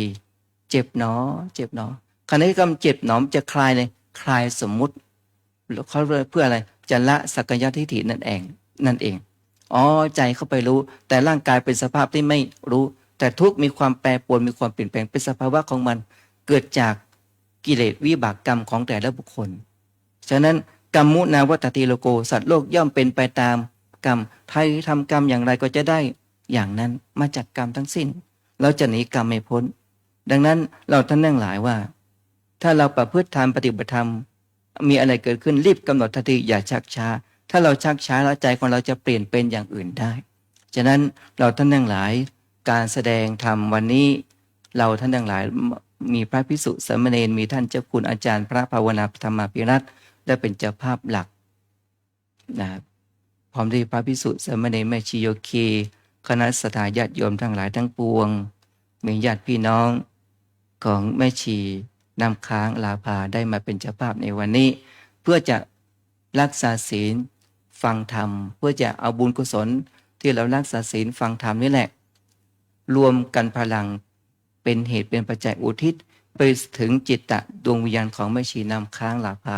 ให้ได้มามีส่วนร่วมในการรับบุญกุศลของเราท่านทั้งหลายได้ทันท่วงทีฉะนั้นถ้าทุกคนหล่อหลอมจิตใจของเราตั้งมั่นอยู่ความไม่ประมาทประกอบด้วยทานกุศลศีลกุศลภาวนามยุกุศลอยู่เนืองนิดรักษาจิตรักษาอารมณ์ของเรารักษากายวาจาใจของเราให้ดีมันก็เป็นบุญส่วนตัวของเราใครแย่งบุญเราไปไม่ได้แต่ทรัพย์สมบัติบ้านที่ดินเงินทองนั้นเป็นทรัพย์ภายนอกแต่ว่าทรัพย์ภายในมีบุญกุศลที่เราสร้างเอาไว้เป็นทรัพย์ภายในใครๆก็เอาไปไม่ได้นะบุญกุศลที่เราทำนั้นบุญนั่นแหละจะติดตัวเราไปข้ามภพข้ามชาติดังนั้นถ้าบุคคลใดมีการให้ทานรักษาศีลเจริญสมถะภาวนา อยู่เนืองนิดรักษากายวาจาใจฝึกตนเองพัฒนาตนเอง แล้วเราจะค้นพบสัจธรรมสิ่งทั้งหลายทั้งปวงล้วนแล้วอนิจจังคือความไม่เที่ยงทุกขังความเป็นทุกข์อนัตตาบังคับบัญชาไม่ได้ แต่เราก็ยืมร่างกายหรือยืมร่างกายนี้เอามาทำคุณงามความดีบำเพ็ญตนให้เป็นประโยชน์ต่อตัวเราเองเป็นประโยชน์ต่อศาสนาสังคมประเทศชาติเป็นประโยชน์ทั้งโลกนี้และโลกหน้าด้วยตัวของเราเองดังที่พระองค์ทรงตรัสเอาไว้ว่าสุขโขปุญญสักอุจจโยการสั่งสมบุญนำมาซึ่งความสุขยังประโยชน์ให้กับตนเองและบุคคลอื่นดังนั้นและการมาฟังธรรมะการแสดงพระธรรมเทศนาการมาร่วมกันมาเป็นเจ้าภาพในวันนี้ก็ขออุทิศบุญกุศลทั้งปวงเหล่านี้ไปถึงจิตตดวงวิญญาณของอดีตแม่ชีน้ำค้างลาภาให้ได้มารับทราบด้วยวิถีญาณวิถีจิตนะถ้าหากว่าแม่ชีได้รับทราบด้วยวิถีญาณวิถีจิตอยู่ในวิมานใดก็ตามถ้ารับทราบแม่ชีคงจะดีใจปลื้มอกจิตปลื้มใจไม่น้อยทีเดียวก็ขอให้เราท่านทั้งหลายตั้งกายวาจาใจสงบเพื่อจะรวมกันเป็นสมาธิภาวนาอุทิศบุญกุศลให้กับแม่ชีน้ำค้างลาภาเป็นต้นดังนั้นการแสดงพระธรรมเทศนาในเรื่องของอนิจจาวัฏสังขาราสังขารทั้งหลายไม่เที่ยงหนออุปาทวยธรรมิโนมีความเกิดขึ้นแล้วมีความเสื่อมไปเป็นธรรมดาอุปาชิตวานิรุชันติเตสังอุปสโมสุโขบุคคลเข้าไปสงบระงับดับสังขารคือดับการปรุงแต่งได้ย่อมเป็นสุขอย่างยิ่งการแสดงพระธรรมเทศนามาก็เห็นว่าพอสมควรแก่เวลาเอวังก็มีด้วยประกาละชนี้ อันธรรมยังสาธุกลังกะโลมะเสสาธุสาธุสาธุพระธรรมเทศนาในค่ำของคืนวันนี้ว่าโดยความจริงสองประการคือความจริงโดยสมมุติและความจริงโดยปรมัตถ์เป็นคนเป็นสัตว์เป็นบุคคลเราเขาเรื่องราวต่างๆท่านบอกว่าเป็นความจริงโดยสมมุติแต่ว่าความดีความชั่วบุญบาปอนิจจังทุกขังอนัตตาตลอดไปจนถึงเกิดแก่เจ็บตายเหมือนกันทุกรูปทุกนามอันนี้ท่านบอกว่าเป็นความจริงโดยปรมัตถ์นี่เป็นเนื้อหาสาระธรรมในค่ำคืนวันนี้นะครับก่อนที่จะประกอบพิธีบำเพ็ญกุศลลำดับต่อไปเรียนเชิญลูกสาวของคุณแม่นะครับประจำตำแหน่งผ้าไตรเพื่อมอบผ้าไตรให้กับผู้ที่รับเชิญนะครับ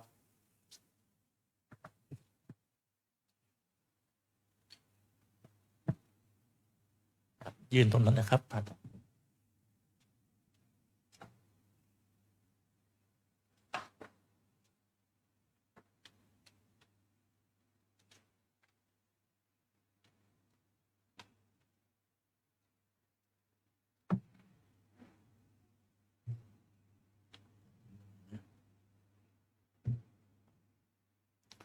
ครับในลำดับพิธีทำบำเพ็ญกุศลจากนี้เรียนเชิญแม่ชีวีรวรรณสู่สุขหัวหน้าแม่ชีวัดลำเปิงมอบทอดผ้าไตรแด่องค์เทศองค์แสดงธรรมรับ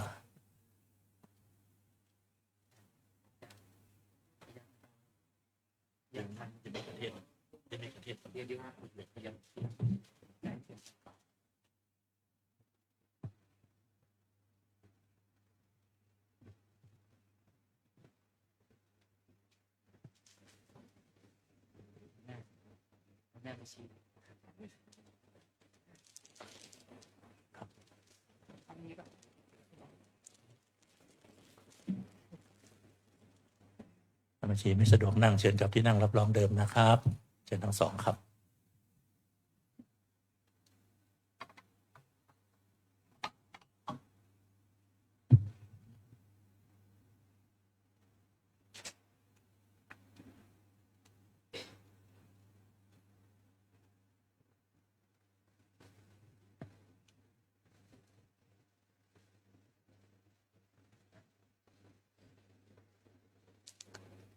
อนิจจาวัฏสังขาราอุปาทวยธัมมิโน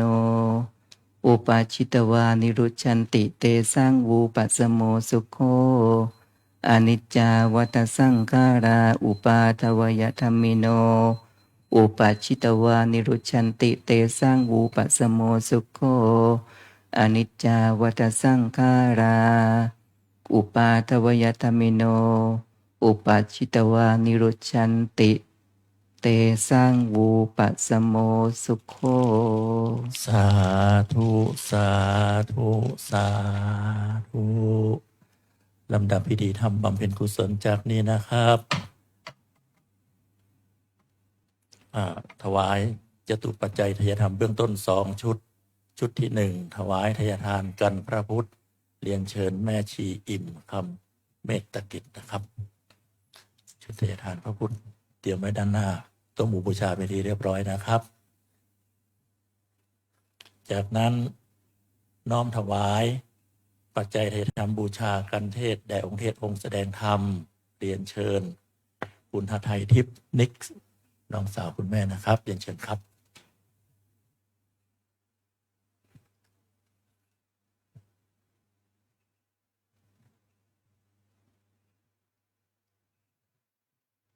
นั่งน้องกดน้ำก็ได้นะแม่มีชุดน้ำกดต่อแล้วครับญาติครับ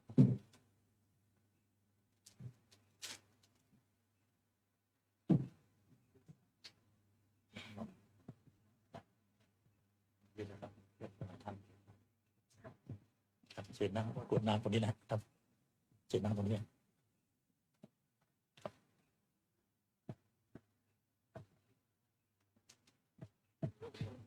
เชิญทุกท่านรับพรในช่วงแรกนี้นะครับ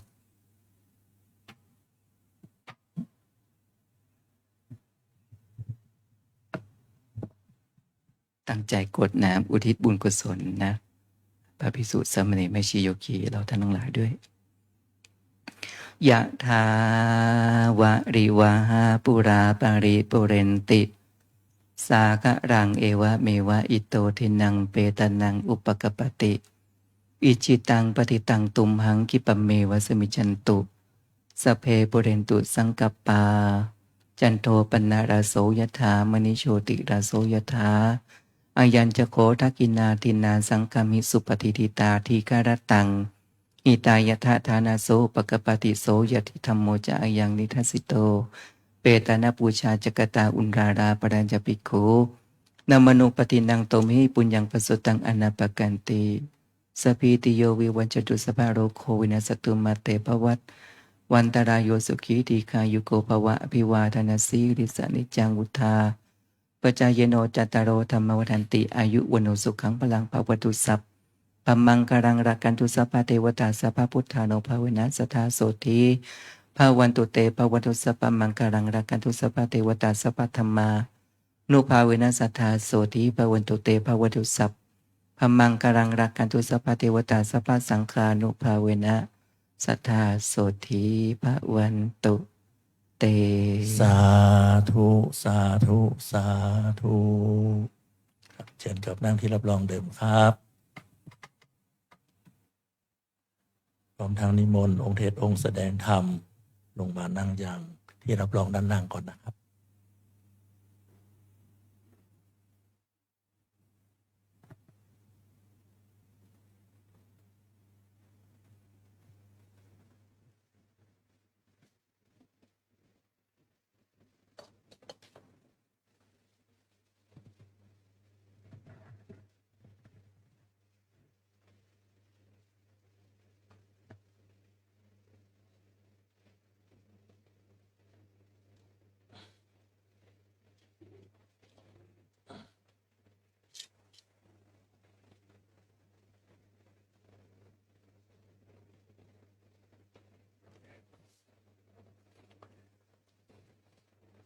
และลำดับพิธีทำบำเพ็ญกุศลจากนี้นะครับพระสงฆ์ทั้ง4 รูป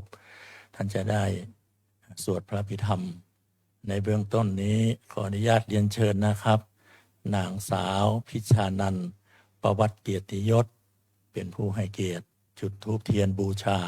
พระอภิธรรมเรียนเชิญครับ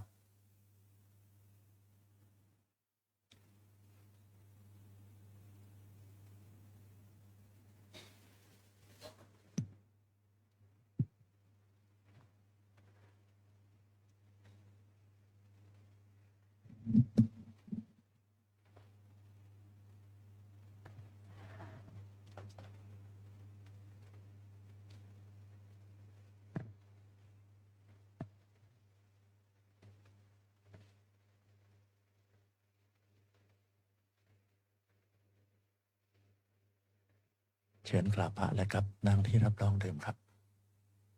กราบพระ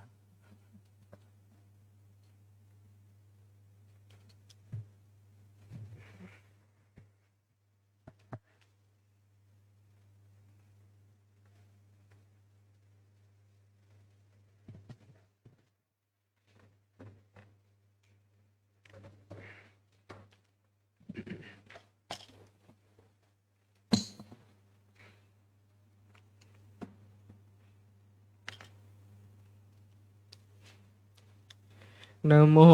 ตัสสะภะคะวะโตอะระหะโตสัมมาสัมพุทธัสสะนะโมตัสสะภะคะวะโตอะระหะโตสัมมาสัมพุทธัสสะกุศลธรรมะอกุศลธรรมะอภยกตาธรรมะกตเมธรรมะกุศลายสมิงสมาเยกามาวจารังกุศลังจิตตังอุปันนังโหติโสมานัสสะสหคตังญาณสัมปยุตตังรูปารมนังวาสัทธารมนังวาคัมมารมนังวารสารมนังวาโพธาภารมนังวาธรรมารมนังวายังวาปนารพตัสสมิงสมาเยภัสโสโหติอวิเคโปโหติเยวาปนตาสมิงสมาเยอันเยปิอาทิปติจะสมุปปันนาอารูปิโนธรรมาอิเมธรรมากุศลาปัญจขันธารูปขันโทเวทนาขันโทสัญญาขันโทสังขารขันโทวิญญาณขันโทตัทกตโมรูปขันโทยังกินจิรูปังอติตานาคตปัจจุปันนังอัจฉัตตังวาพหิตาวาโอราริกังวาสุขุมังวาหีนังวาปณิตังวายันทุเรวาสันติเกวาตเทกัจฉังอภิสังโยหิตวาอภิสังขิปิตวาอายังวุจติโรปักขันโทสังฆโหอสังฆโหสังฆหิเตนะอสังฆหิตังอสังฆหิเตนะสังฆหิตังสังฆหิเตนะสังฆหิตังอสังฆหิเตนะอสังฆหิตังสัมปโยโควิปโยโคสัมปโยเตนะวิปโยตังวิปโยเตนะสัมปโยตังอสังฆหิตังชาปัญญาติโยขันธปัญญาติอายตนะปัญญาติธาตุปัญญาติสัจจปัญญาติอินทริยปัญญาติปุคลปัญญาติกิตตาวตาปุคลานังปุคลปัญญาติสมัยวิมุตโตอสมัยวิมุตโต โกปะธัมโมอโกปะธัมโมปริหานธัมโมอปริหานธัมโมเจตนาภัพโพอนุรักขณาภัพโพปุถุชโนโคตรโพพยุปรโตอภยุปรโตภัพพาคมโนอภัพพาคมโนนิยโตอนิยโตปฏิปันนโกภเลทิโตอะระหะอะระหัตตายปฏิปันโนโอคโลอุปลาปฏิสัจจิกาทาปรมัตเถนาติอามันตายโยสัจจิกาโตปรมัตโตตโตโสโปคโลอุปลาปฏิสัจจิกาทาปรมัตเถนาตินาหิวังวัตตเพอาชานาหินิขังหันจิปุคโลอุปลาภสิสัจจิกาตปรมาเทนะเตนะวัตเรวัตเพโยสัจจิกาโตปรมัตโตตโตโสปุคโลอุปลาปฏิสัจจิกาตปรมาเทนะติมิจฉาเยเกจิกุสลธรรมาสัพเพเตกุสลมูลาเยวะปนกุสลมูลาสัพเพเตธรรมากุสลาเยเกจิกุสลธรรมาสัพเพเตกุสลมูเลนะเอกมูลาเยวะปนกุสลมูเลนะเอกมูลาสัพเพเตธรรมกุสลาเหตุปัจจโยอารัมมณปัจจโยอธิปติปัจจโยอนันตรปัจจโยสามานันตรปัจจโยสหชาตปัจจโยอัญญมัญญปัจจโยนิสยปัจจโยอุปนิสยปัจจโยปุเลชาตปัจจโยปัจฉาชาตปัจจโยอาเสวนปัจจโยกัมมปัจจโยวิปากปัจจโยอาหารปัจจโยอินทริยปัจจโยชานะปัจจโยมาคปัจจโยสัมปยุตตปัจจโยวิปยุตตปัจจโยอาทิปัจจโยนาทิปัจจโยวิคตปัจจโยอวิคตปัจจโยสาธุสาธุสาธุลำดับพิธีธรรมบำเพ็ญกุศลจากนี้จะเป็นการทอดผ้าบังสกุลไว้อาลัยแด่ท่านผู้วายชน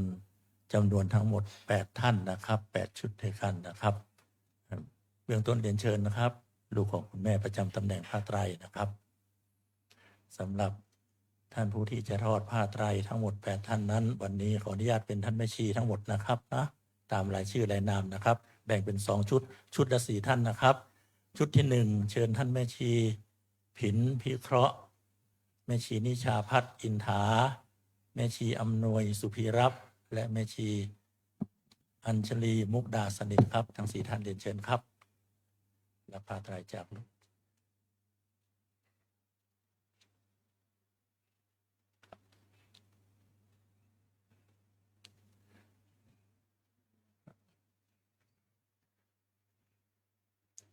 นี่ครับรับผ้าไตรก่อนครับรับผ้าไตรนะครับ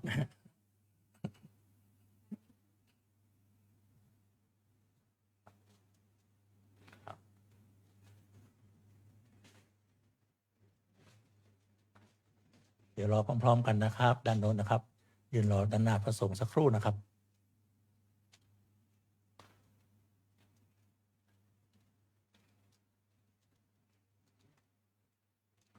ทอดเสร็จแล้วกลับมานั่งที่รับรองเดิมได้เลยนะครับแต่รอพร้อมๆกันนะครับพระสงฆ์ยังไม่ต้องพิจารณานะครับรออีก4 ท่านนะครับ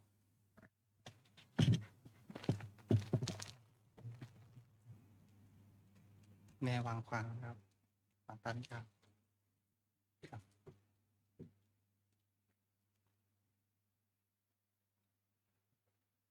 รับกราบพระแล้วเชิญกลับที่นั่งรับรองเดิมครับ เชิญอีก4 ท่านนะครับ ในชุดที่ 2ท่านที่ 1แม่ชีอัญชลีธรรมจักรท่านที่ 2แม่ชีอุไรมังกรท่านที่ 3แม่ชีเนืองนิตปิยวงศ์และท่านที่ 4แม่ชีนัชชาพัฒน์ชมชลาใสนะครับ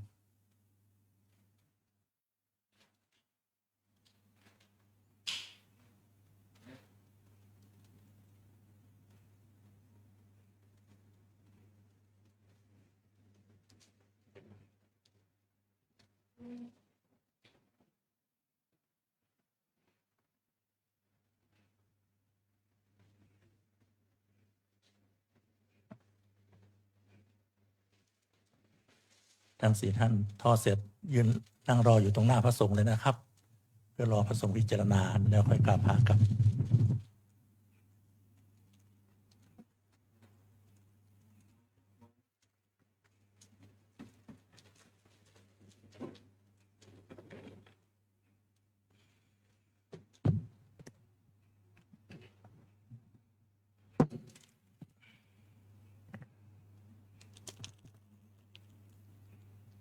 อนิจจาวตาสังขารา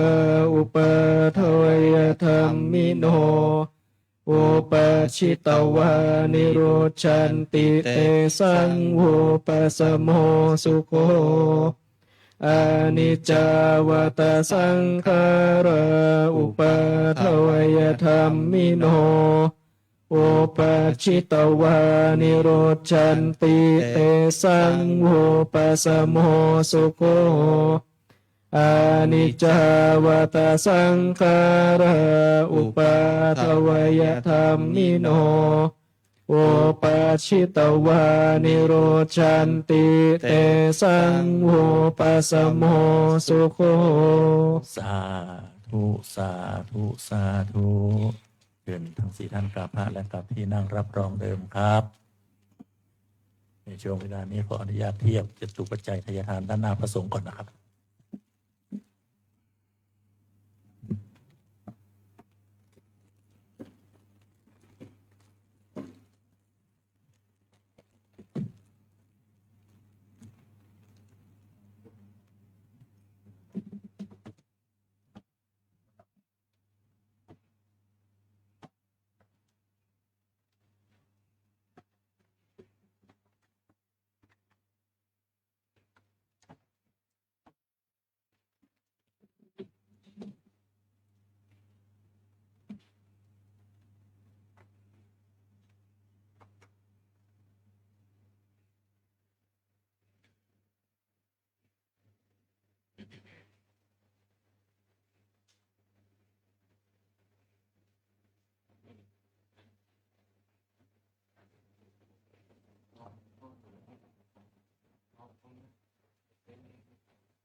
ครับและในลำดับ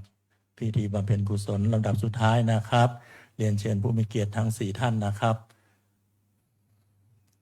มอบถวายจตุปัจจัยทายธรรมแด่พระสงฆ์ทั้ง4 รูปโดยลำดับนะครับท่านที่ 1เรียนเชิญคุณลำพองแก้วพวงคำท่านที่ 2คุณนันทิยาย่อมพรบุรี ท่านที่ 3คุณละมูลนครชัย และท่านที่ 4คุณหทัยทิพย์นิกส์นะครับเรียนเชิญทั้ง4 ท่านนะครับอ้อมมาด้านหลังนะครับเนาะเพื่อไม่ต้องผ่านด้านหน้าพระเดชพระคุณท่านเจ้าคุณอาจารย์นะครับอ้อมมาด้านนี้นะครับเนื่องจากสถานที่ไม่ค่อยอำนวยความสะดวกสักเท่าไหร่ขออนุญาตและขออภัยด้วยนะครับ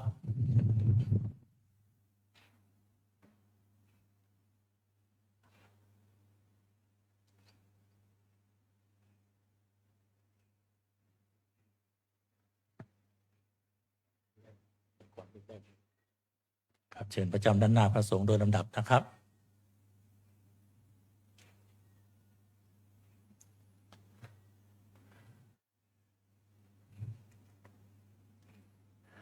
เมื่อพร้อมแล้วทั้ง4ท่านยกถวายพระสงฆ์นะครับ จากนั้นเชิญนั่งรอตรงนั้นนะครับเพื่อกรวดน้ำรับพรนะครับ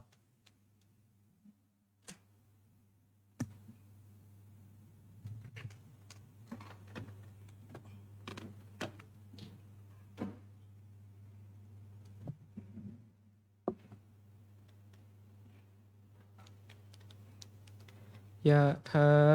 วาริวหาปุราปาริปุเรนติสาคารังเอวะเมวะอิโตทินังเปตานังอุปกัปปติอิชิตังปฏิตังตุมหังคิปะเมวะสมิจจตุสัพเพปุเรนตุสังกปาจันโทปนะระโสยะถามณิโชติระโสยะถาสัพพิติโยวิวันชันตุสัพพะโรโควินาศตุมาเตภวัตวันตรายโยสุขีทีขายุโกภวะอภิวาทนาสิริสนิจังวุธาปัจจายโนจัตตารโอธรรมวัฏันติอายุวันโนสุขังพ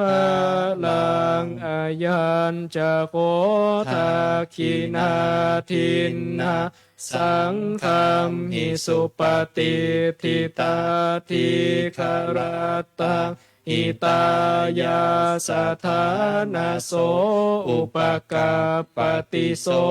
ยาติธรรมโมจะอายังนิทัสสิโตเปตานาปูชาจักตาอุลาราภลัญจะภิกขุนะมโนปทินนังตุมเหหิปุญญังปัสสุตังอนาปกันติภวตุสัพพมังคารังรักขันตุสัพพเทวตาสัพพพุทธานุภาเวนัสสัทธาโสธิภวันตุเตภวตุสัพพมังคารังรักขันตุสัพพเทวตาสัพพธรรมานุภาเวนัสสัทธาโสธิภวันตุเตภวตุสัพพมังคารังรักขันตุสัพพเทวตาสัพพสังฆานุภาเวนัสสัทธาโสธิภวันตุเต สาธุสาธุสาธุทั้ง4ท่านกราบพระแล้วเชิญกลับที่นั่งรับรองเดิมครับ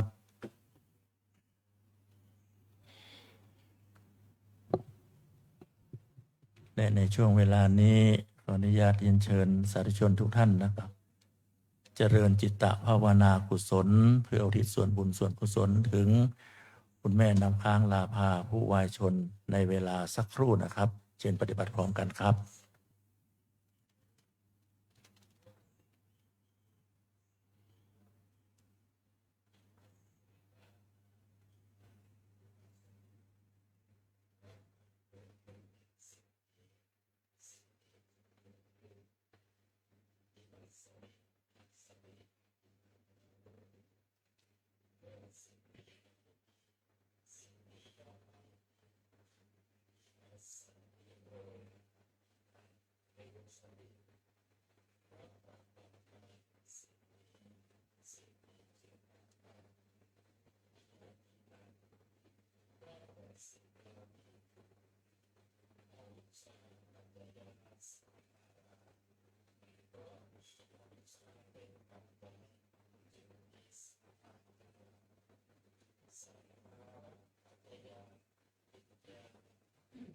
สมควรแก่เวลาเชิญแผ่เมตตาพร้อมกันนะครับอิตังตานากัมมังนิพพานาปัจจายโยโหตุโนนิจจังอิตังศีลากัมมังนิพพานาปัจจายโยโหตุโนนิจจังอิตังภาวนากัมมังนิพพานาปัจจายโยโหตุโนจังยังกินจิกุสาลังกัตตพังกัมมะสัพเพหิอัมเหหิกาตาปุญญังโนอานุโมทันตุสุนันตุพนโตเยอัสสามิงฐาเนอาทิคาตาทิคาสัตตา โหนตุสัพพะสัตตาสุขีอัตตานังปาริรันตุมาตาปิตาสุขิตาทุกขาปามุจจันตุสัพเพยาตากาสุขิตาโหนตุทุกขาปามุจจันตุสัพเพอายาตากาสุขิตาโหนตุทุกขาปามุจจันตุสัพเพปิสาสัพเพยัคขาสัพเพเปตาสุขิตาโหนตุทุกขาปามุจจันตุสัพเพนัคขตาสุขิตาโหนตุทุกขาปามุจจันตุสัพเพเทวาสุขิตาโหนตุทุกขาปามุจจันตุสัพเพอาจาริยุปัชฌายาสุขิตาโหนตุทุกขาปามุจจันตุสัพพะสัมปติยุชามิชันตุโววันตาเมโพธังสัพพะเมวะสังฆามาทามิพันเตวันทามิธรรมสัพพะเมวะโทสังฆามาทามิพันเตวันทามิสังฆังสัพเมวะโทสังฆามาทามิพันเตวันทามิคารุอุปัชฌาจาริเยสัพเมวะโทสังฆามาทามิพันเตวันทามิกัมมาฐานังสัพพะเมวะโทสังฆามาทามิพันเตวันทามิอารามเมภัทธาสีมังสัพพะเมวะโทสังฆามาทามิพันเตวันทามิเจติยังสัพสัพพะฐาเนสุปาติตาสาลีลาธาตุมาโพธิงพุทธาโลปังสกาลสะทานาคาโลเกเทวาโลเกปัมมาโลเกชัมพูทิเปรังกาทิเปสาริลาธาตุโยเกสะธาตุโยอาลาหันตาธาตุโยเจติยังคันทากุติงจาโตราสิติสาหัสเสธรรมะคันเทสะเพสัมปะระเจติยังอาหังวันตาอิสาภาโสครา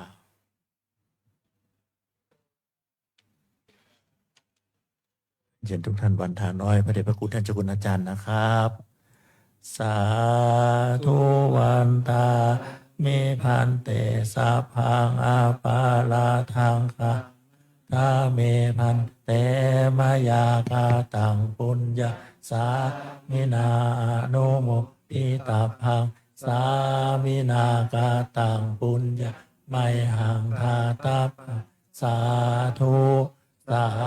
ธุอนุโมทามิ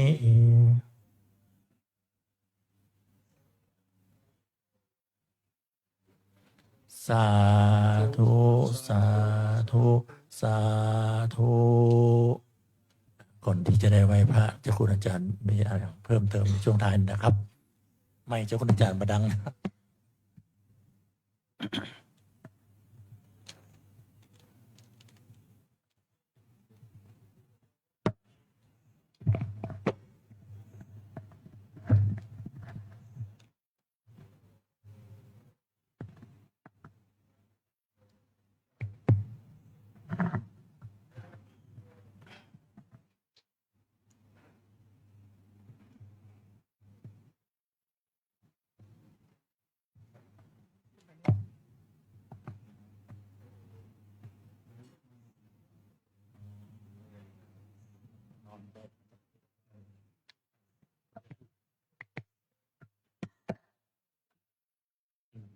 ขอ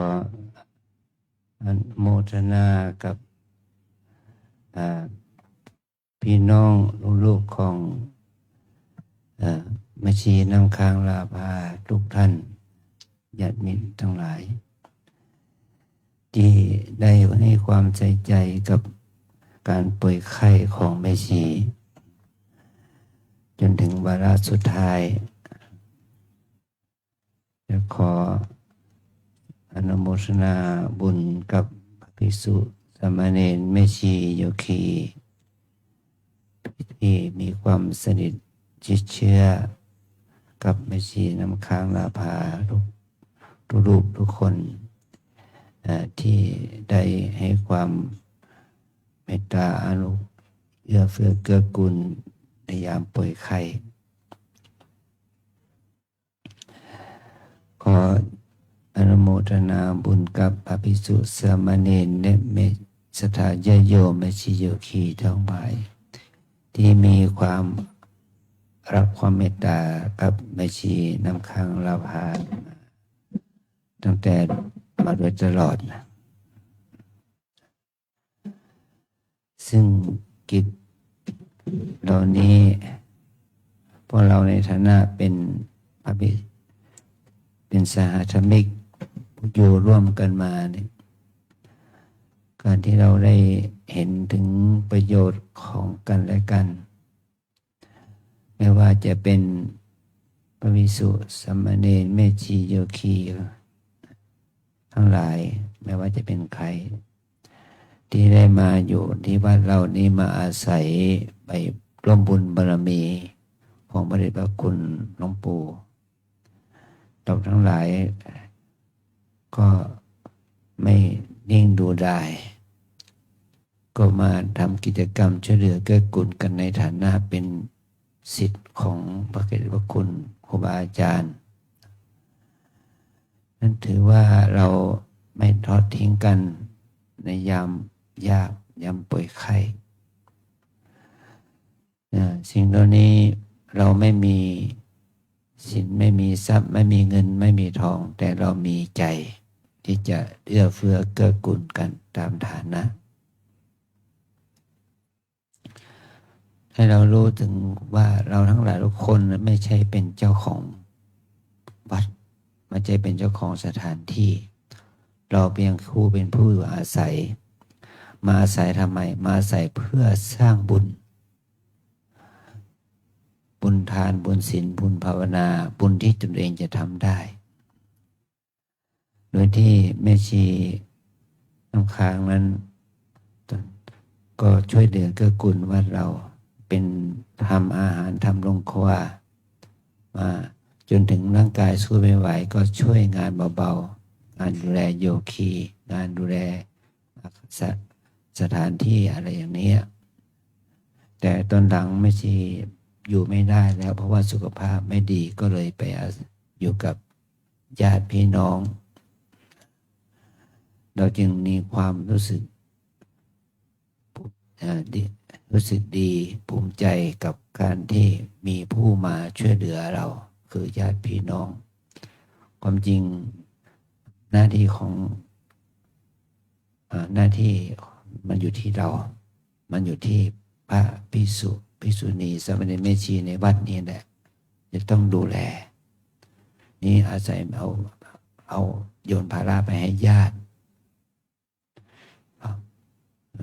ก็ยัง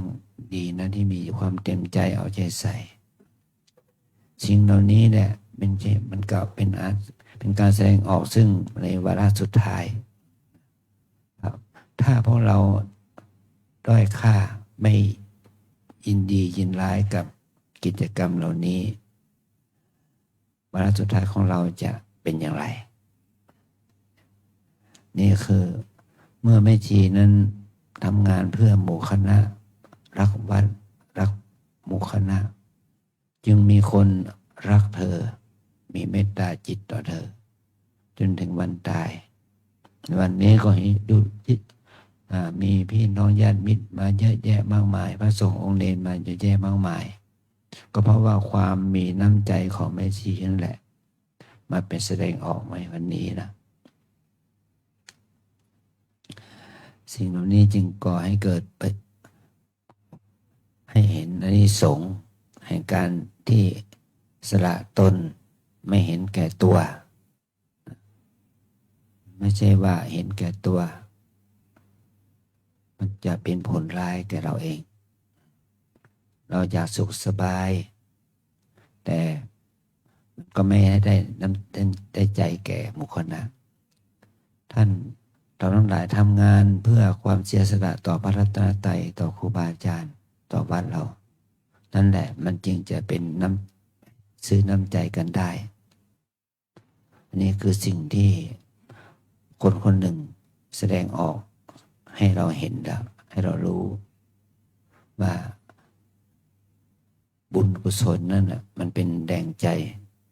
ให้พวกเราได้มากันในค่ำคืนนี้สิ่งนี้จึงขอยินดีอนุโมทนากับเราทุกคนที่ทำกิจนี้อาจารย์ต้องไปประชุมสำนักปฏิบัติงานสำนักปฏิบัติธรรมประจำของที่วัดมหาธาตุได้ขึ้นบรรยายธรรมที่วัดมหาธาตุด้วยจึงแต่ว่าไม่ใช่ว่าเพียงงานเหล่านั้นมันเรามีกำหนดการของคณะสงฆ์มาแล้วก็เลยต้องไปในเวลาที่ต้องไปประชุมไปประจวบว่าที่วัดมหาธาตุเขาจัดการอบรมพระวิปัสสนาจารย์ก็ได้เข้าขึ้นไปให้โอวาทด้วย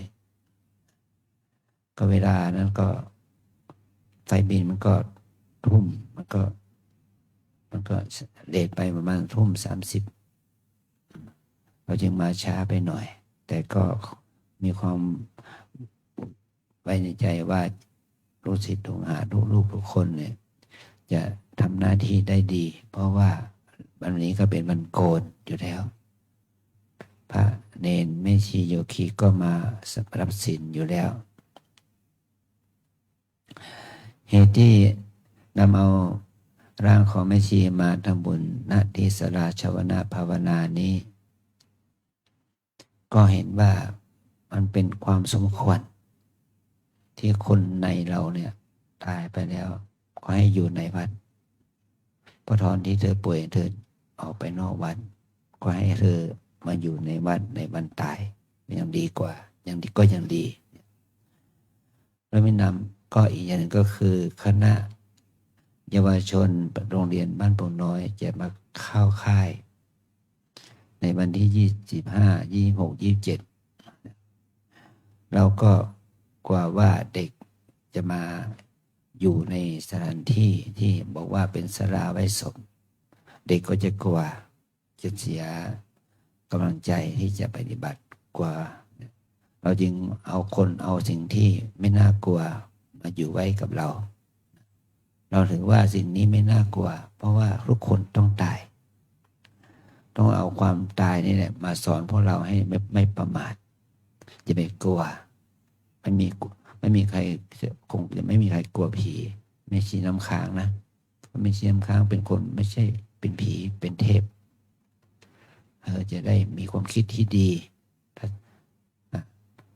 บุญกุศลก็จะก่อให้เกิดทำให้เธอไปสู่สุคตินะตอนที่อาจารย์ไปเยี่ยมก็อาจารย์ก็มาวิคิดว่าโอ้ถ้าเอาเธอเมื่อยังไม่ค่อยรู้ตัวแล้วมาไว้ที่วัดในกุฏิเนี่ยก็หากุฏิที่ดีให้เธอพักไม่ได้เพราะว่ากุฏิที่เธอได้พักอยู่นั้นมีโยคีเราไปจิตอาสาอยู่แทนจึงเธอจึงจะสละกุฏิที่เธอพักอยู่นั้นให้โยคีจิตอาสาให้อยู่แทนก็เพราะเหตุนี้เราจึงให้ความใจในเรื่องนี้นะก็ขออนุโมทนาทุกคนที่ได้มาร่วมบุญกุศลในวันนี้ขอเป็นอานิสงส์บุญให้เราทั้งหลายได้ อานิสงส์พัฒนาคุณความดีนี้ทานศีลภาวนานี้ให้เจริญงอกงามไปบูรณ์และเป็นบุญกุศลที่เป็นทิฏฐานุคติให้เราได้สร้างความดีนี้สืบต่อไปให้เราได้เข้าถึงความดับทุกข์ถึงพระนิพพานเป็นที่สุดจงมาเกิดผลแก่พวกเราทั้งหลายจงทุกข์ทวหน้ากันด้วยเถิด สาธุสาธุสาธุไหว้พระพร้อมกันอะระหังสัมมาสัมพุทโธภะคะวาพุทธังภะคะวันตังอะภิวาเทมิสวากขาโตภะคะวะตาธัมโมธัมมังนามัสสามิสุปฏิปันโนภะคะวะโตสาวกสังโฆสังฆังนามามิ เป็นอันเสร็จพิธีกรรมพิธีการบำเพ็ญกุศลในค่ำคืนนี้อันเป็นค่ำคืนแรกนะครับเอากับผมในนามตัวแทนของเจ้าภาพเจ้าสถาลูกหลานคุณแม่ และบางคณะยกของวัดขอกราบขอบพระคุณในเมตตาบารมีธรรมพระสงฆ์องค์เจ้ามีพระเดชคุณท่านเจ้าคุณอาจารย์เป็นต้นตลอดไปจนถึงขอบคุณมาอย่างคณะแม่ชีโยคีผู้ปฏิบัติธรรมและศรัทธาสาธุชนเครือญาติของแม่ชีน้ำค้างนาภาทุกคนทุกท่านนะครับสิ่งใดสิ่งหนึ่งขาดตกบกพร่องไปขอน้อมกราบ เน้นเก็บ ขอพระ เก้าอี้ด้วย ยิ่งครับสามเณรลูกเก็บเก้าอี้เข้ามา พรุ่งนี้มีโยคี